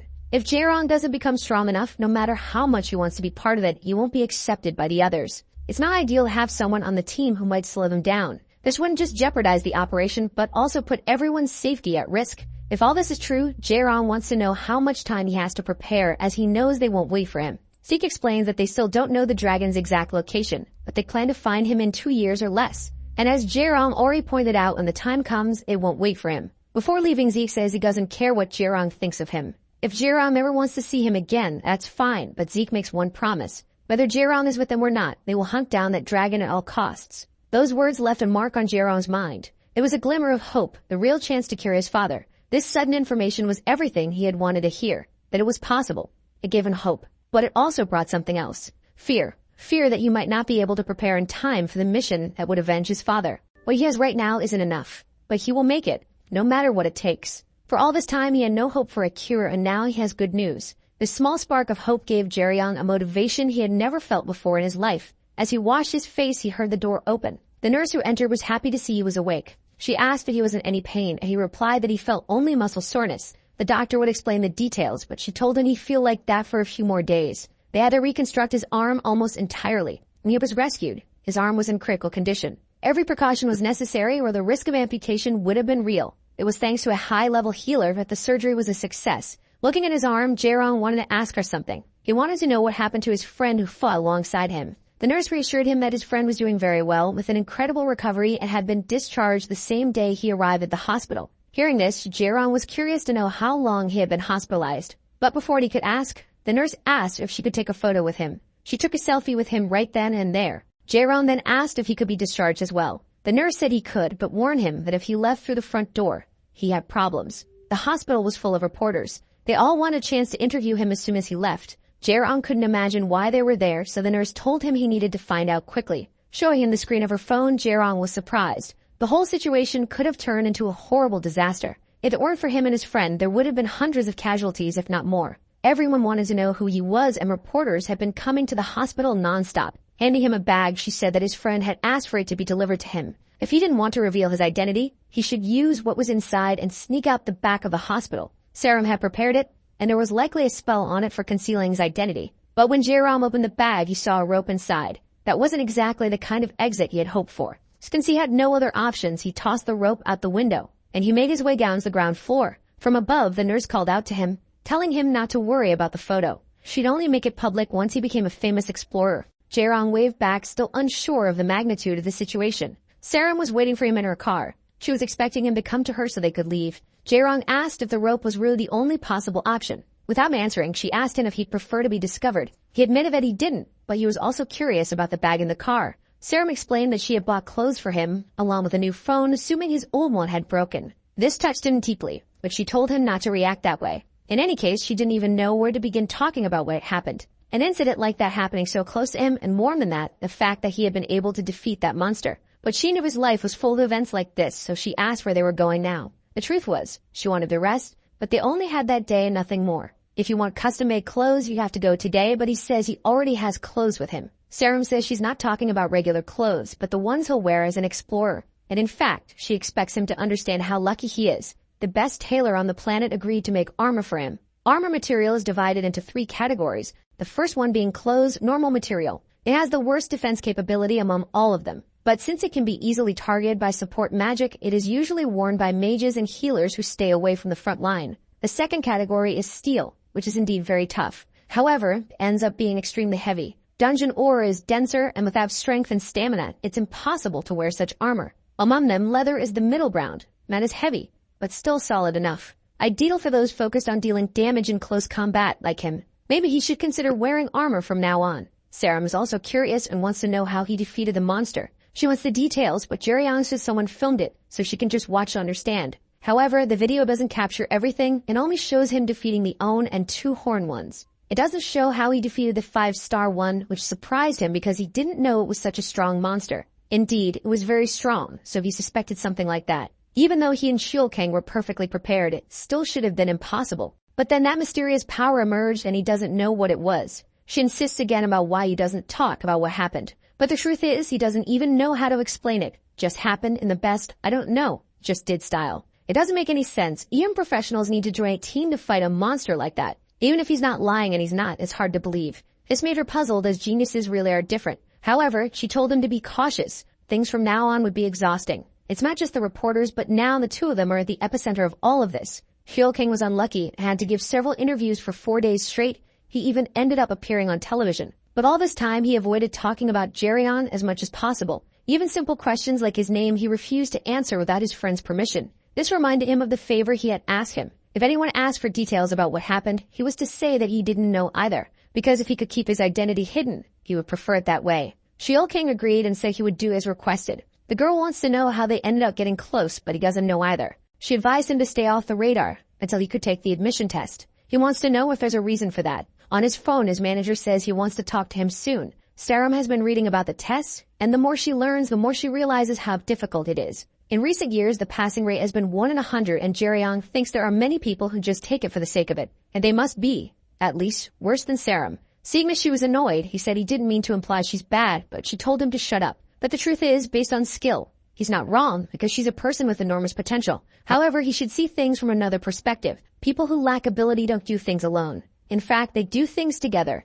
And that's when he realized what it was all about. In the test, they form teams. Candidates are usually children of adventurers. So this contact makes it easier to form teams for their children. Almost all the candidates come from such backgrounds, and it's those who get approved. If his identity is exposed, he will quickly become their target. Even if the school discourages this, that's not what happens. He might even try for special admission, but that's not what he wants. Even though this is true, there are those who get approved on their own, and that's what he needs to know. He's going to beat them all and pave his way alone. She likes his motivation, but it seems a bit naive. Meanwhile, she already wants to change clothes. Pointing to where the bathroom is, she told him to change and meet her at the end of the hallway. At the reception desk, the secretary is working. Sarum says she has an appointment with the CDO of the place. She just told her to wait a few minutes. On the phone, she passes along the information about the visitor, and he said he would tell her about what happened. Unfortunately, he had an unmissable commitment and is not available. That's unfortunate because he knows there isn't another day available for this. He said he would make up for her time, but Sarum says it's not about money.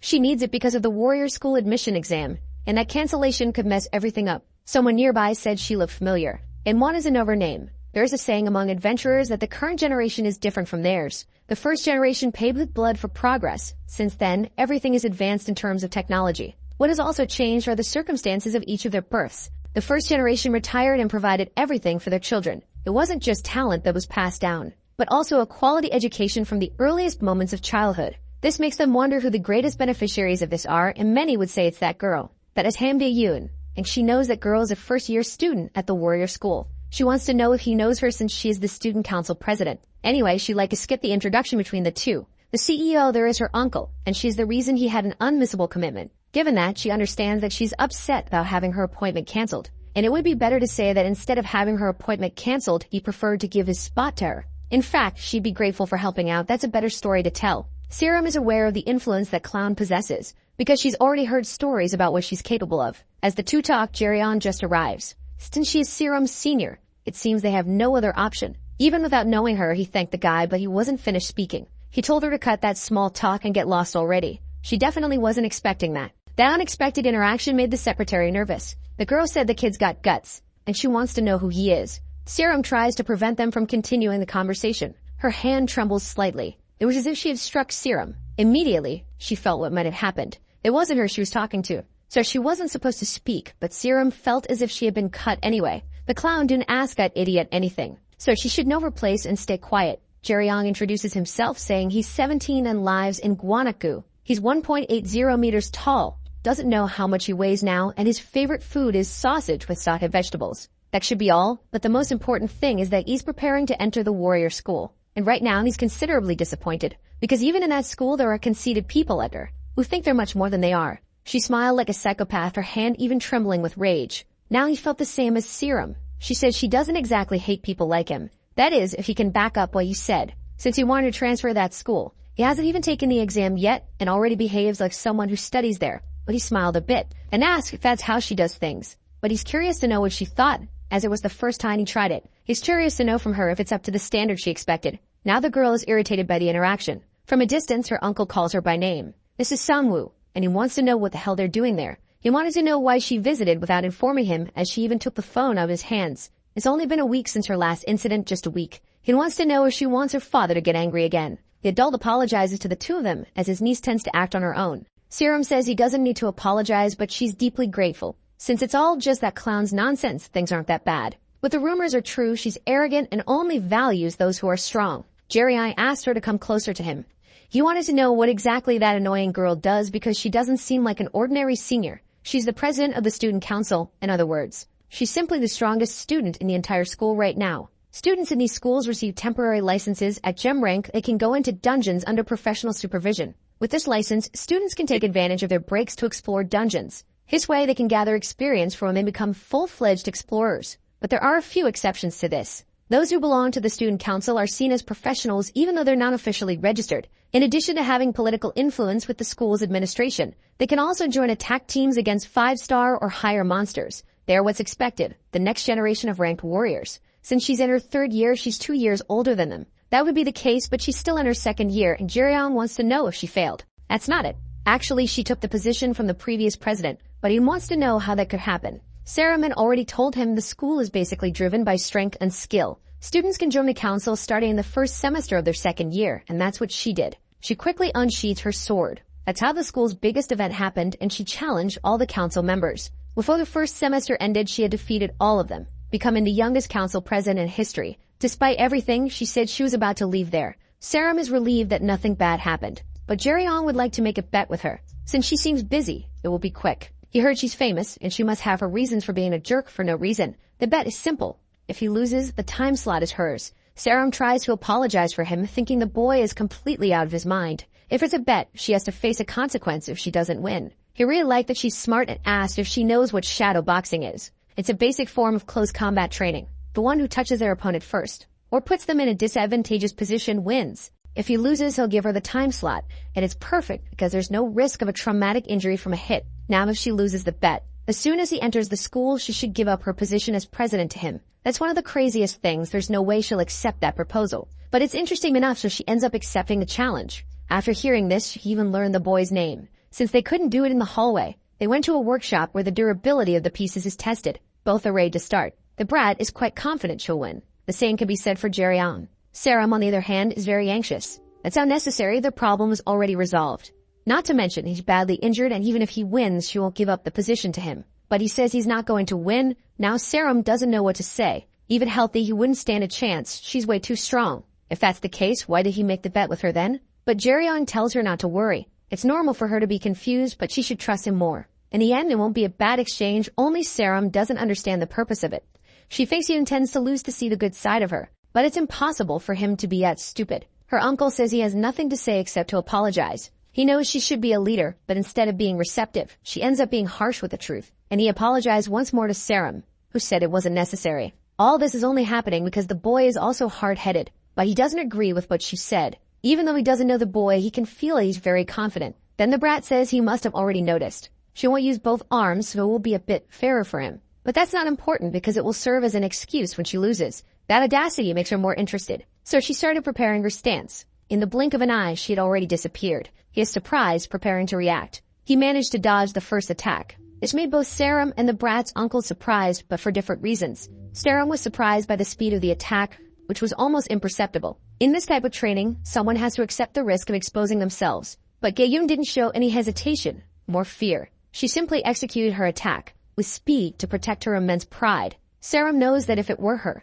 she would never have been able to react. Then the tailor breaks the silence. Han doesn't know if he's the first to ask this question. He wants to know if the student is really preparing to transfer to the warrior school. Looking at the data that was sent to him, there's no doubt that the boy is talented. But what he sees with his own eyes is beyond expectations. He too was an adventurer, full of energy. He's aware that Jeryeong's intention isn't to prove himself, but to learn more about who this person is. Gaeum is already very strong for her age, and with a little more experience, she'd easily be on par with the lower-ranked ones. The boy just wants to get a sense of where he needs to reach. Not only that, but also the distance he needs to cover. And so far, he's been able to dodge with mastery. After several blows, he gained a bit of distance. Gaeum says it's been a while. Since she entered the school, no one has been able to dodge her attacks for so long. She's impressed by him. She definitely didn't expect him to last this long. His arm isn't the only thing injured. Judging by how he is now, he must be far from his full physical capacity. But Jeryeong says she hasn't seen him at full capacity yet, and she shouldn't assume that. Speaking more softly, she said she saw, he was pretty fast when he faced the horned horror. She watched the video hundreds of times, and she's a fan of him, the anonymous hero that no one knows yet. Returning to her normal tone, she suggested they call it a tide, and they could settle this another time. As soon as he enters the school and is healed, they'll continue. Because she doesn't want things to end here. She can go on with her uncle, but Jeryeong said he doesn't believe those words. That confidence.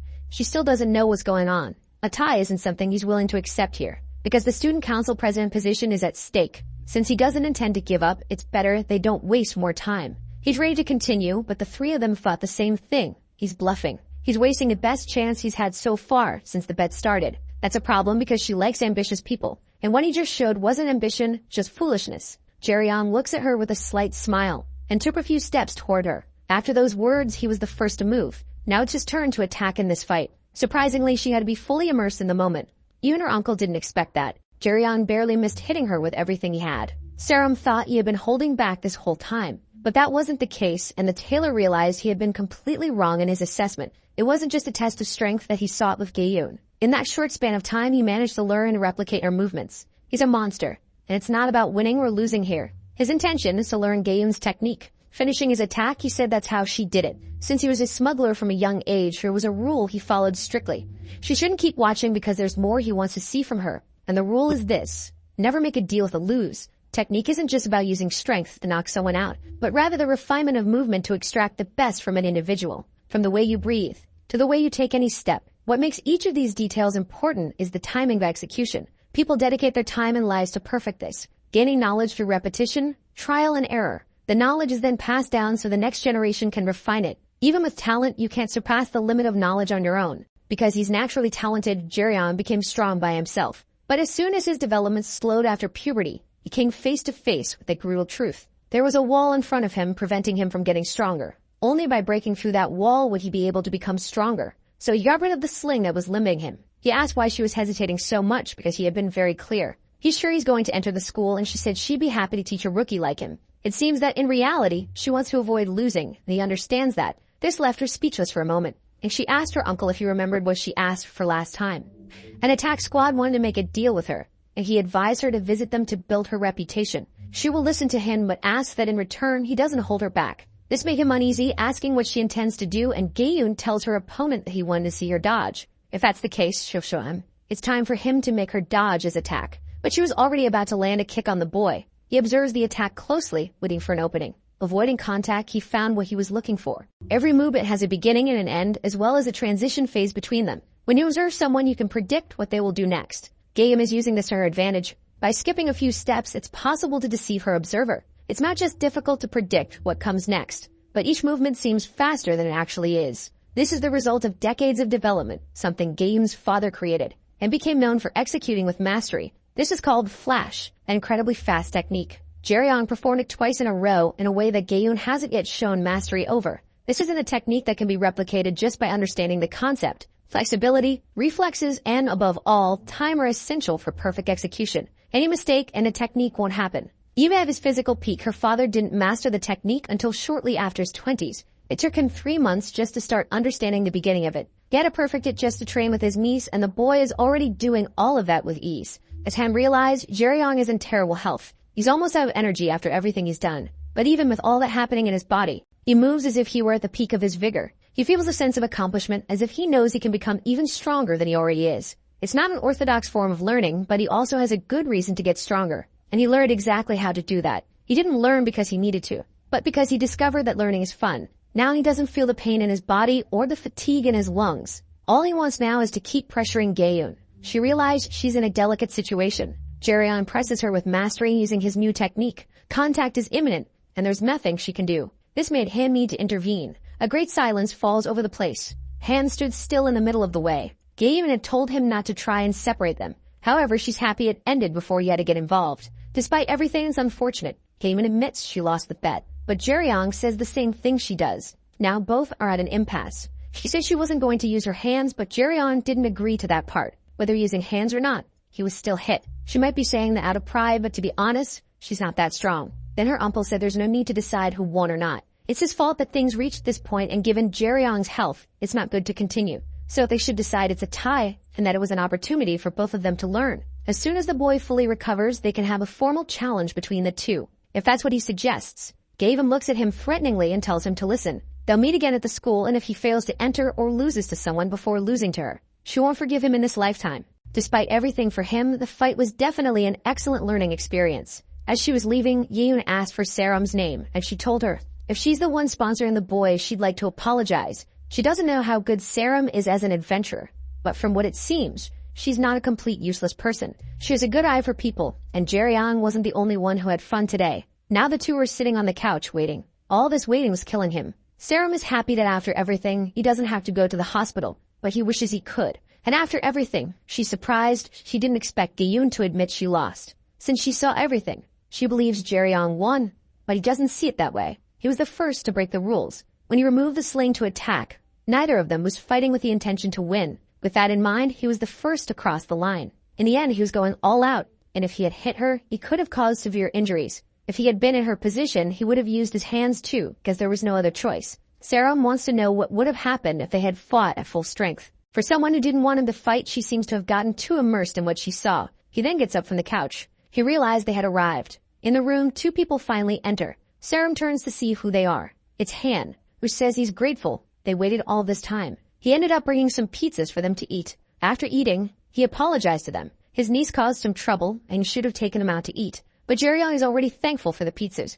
For him, food just needs to be plentiful, and that's enough. Adventurers like him eat 5 times as much food. Sarum hadn't thought about that before, but he had been out cold for 4 days without eating anything. Anyway, his workshop doesn't work with leather, but with a similar material. They use fibers from high-class monsters as raw material. They make a strong combination with the aim of creating the best outfit for the user. This material is lighter and more resistant than leather. Thinking about Jeryeong, Han already knows which material combination and clothing type would suit him best. He has seen what Jeryeong is capable of, and he already has his personal information. There's just one more thing he keeps questioning. The final stage of production involves immersing the material in oil to increase its resistance and durability. Sarum already knew this, which is why she requested the best material be used. But under the current circumstances, obtaining this oil is almost impossible. They use the oil from the voracious whale of the deep seas. They had a monopoly on this material, but due to unexpected circumstances, hunting them is now non-existent. There are other materials that can be used as substitutes with almost no practical difference. But that would imply a breach of contract and error that shouldn't happen.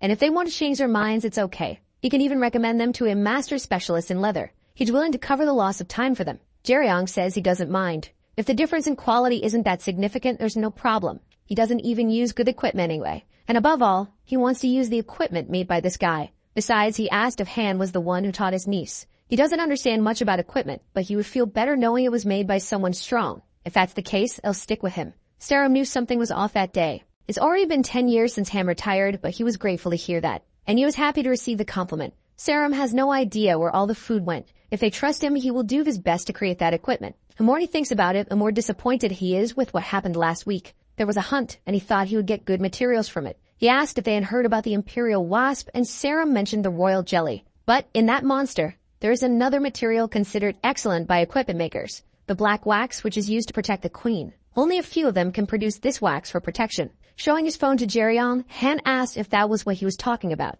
There was a picture, but since he lost his old phone, he had to improvise and draw it. Now Han is surprised that the boy saw it firsthand. The truth is that Jeryeong smuggled it, but he said he saw it when he went to Serum's house. Rich people really have lots of things. Now Jeryeong is in the hospital. He should have seen someone before heading there. It'll take an hour and the manager should be available by then as well. Han asked if Jeryeong had eaten, and indeed he had, but he would be up for eating again. As long as Han helps pay, of course. The door opens slowly where Jeryeong is. He needed to hang up now but asked them to call him as soon as they arrived, because the plans he had for that day just showed up. Zeke says it's been a while, and Cabell and Ho suggest they talk outside. 11 days ago, they discussed some things at the hospital. It's not good to make too much noise in Jeryeong's room. An attack team led by one man disbanded, and they might just stay quiet if that's the case. Cabell and Ho says Zeke is still the same, easily irritating people. These two used to be allies, but not everything is friendly between them. Zeke got too worked up seeing him. Jalwan or Cabell and Ho is a retired adventurer. He was number 5 before that,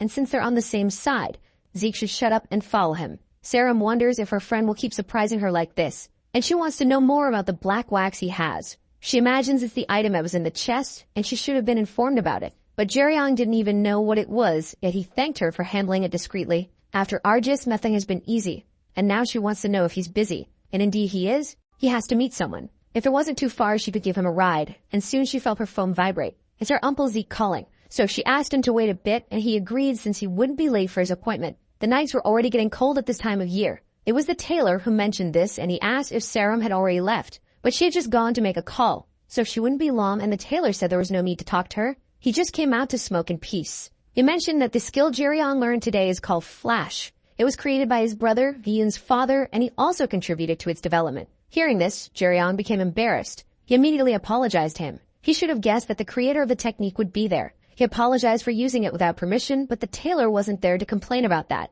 There's no exclusivity for this kind of thing. In fact, they hesitate to teach it to just anyone, but it's neither wrong nor a discredit to learn through observation. If it's easy to copy, it's natural that more people will eventually use it. But it's not at all easy to copy. At first, he thought Jeryeong had a weak foundation because he had never been taught by anyone. But after watching him in the fight, he realized that if Jeryeong had been lazy, he would never have lost the basic teachings. He doesn't know what happened for him to learn this way, but he has some advice for him. He is talented, and with time and dedication, he will discover his true potential. Becoming a great adventurer won't be a challenge for him. This is a potential that's not far off. But in this world, it's uncommon for prodigies to be admired. Of course, there will be those who admire and help him. But there will always be those who can't overcome their envy and will try to control or destroy him.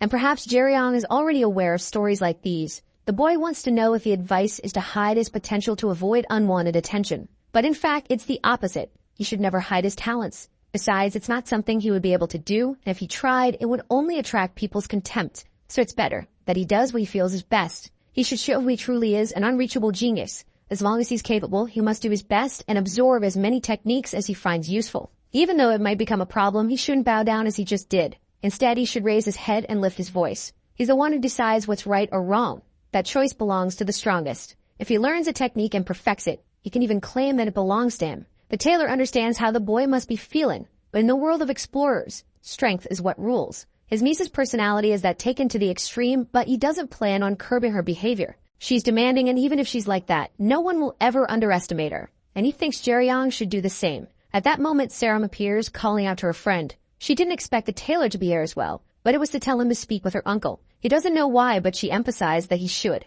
She knew he would be there, so she asked if the boy was around and said she wanted to talk to him. So he picks up the phone and Zeke apologizes if he was in the middle of something. He didn't expect to talk to him so soon, but a problem arose and he needed to see him immediately. Jeryeong didn't expect the sudden invitation, but he understood the message and said he would meet him right away. In an abandoned place, they follow a path. It seems there's a secret route that leads to the dungeon. Through the subway, there are various access points that lead to the dungeons. That one in particular belonged to them. Zeke is there with his clothes torn, and he says that someone is inside. He hadn't intended to call him, but the person said they'd rather die than be healed by him, which is why he called. He doesn't know what's going on, but it's clear that they don't get along, and it seems Zeke and the manager had a falling out. The guy says that if he had known Jeryeon would arrive so quickly, he would have asked for a shirt, but Jeryeon doesn't even know who he is. He says he likes Jeryeon's eyes and asks if he was the one who cut Zeke's cheek. He's already famous within the attack group known as the boy who defeated a high-ranking monster. The captain is even excited to meet him, but Zeke cuts off the small talk between the two.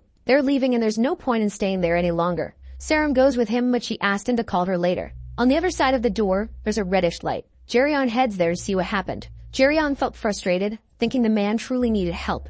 And he does. His body and pride are in shambles. He doesn't know why that bastard came all the way there, and he certainly didn't expect him to show up with someone else. Even knowing the answer, the man asked if the boy had a lighter, but Jeryeon just wanted to know what that strange light was since the sun had already set. But Jeryeon didn't have a lighter, the man asked if he could hand him something. He was too tired to move, and below them there was fire and destruction everywhere. Now Jeryeon wants to know what the two had been fighting about. It wasn't really a fight. The man just wanted to burn Zeke until there was nothing left of him. The guy who came with him is impressive. He's not a tank, but he has good defense and the potential to be a big name in the future if he trains for another 10 years. Jeryeon says he has something to tell him, but the manager already knows. If it's about quitting being a smuggler, he's free to go, but if Jeryeon wants to become an adventurer, there's one condition. He better learn within the next month what the manager plans to teach him. If he doesn't succeed, he should reconsider his plans. It won't be easy, as it's not within his natural talents, but Jeryeon isn't sure what it could be. However, the manager reveals that it's exactly what he thinks.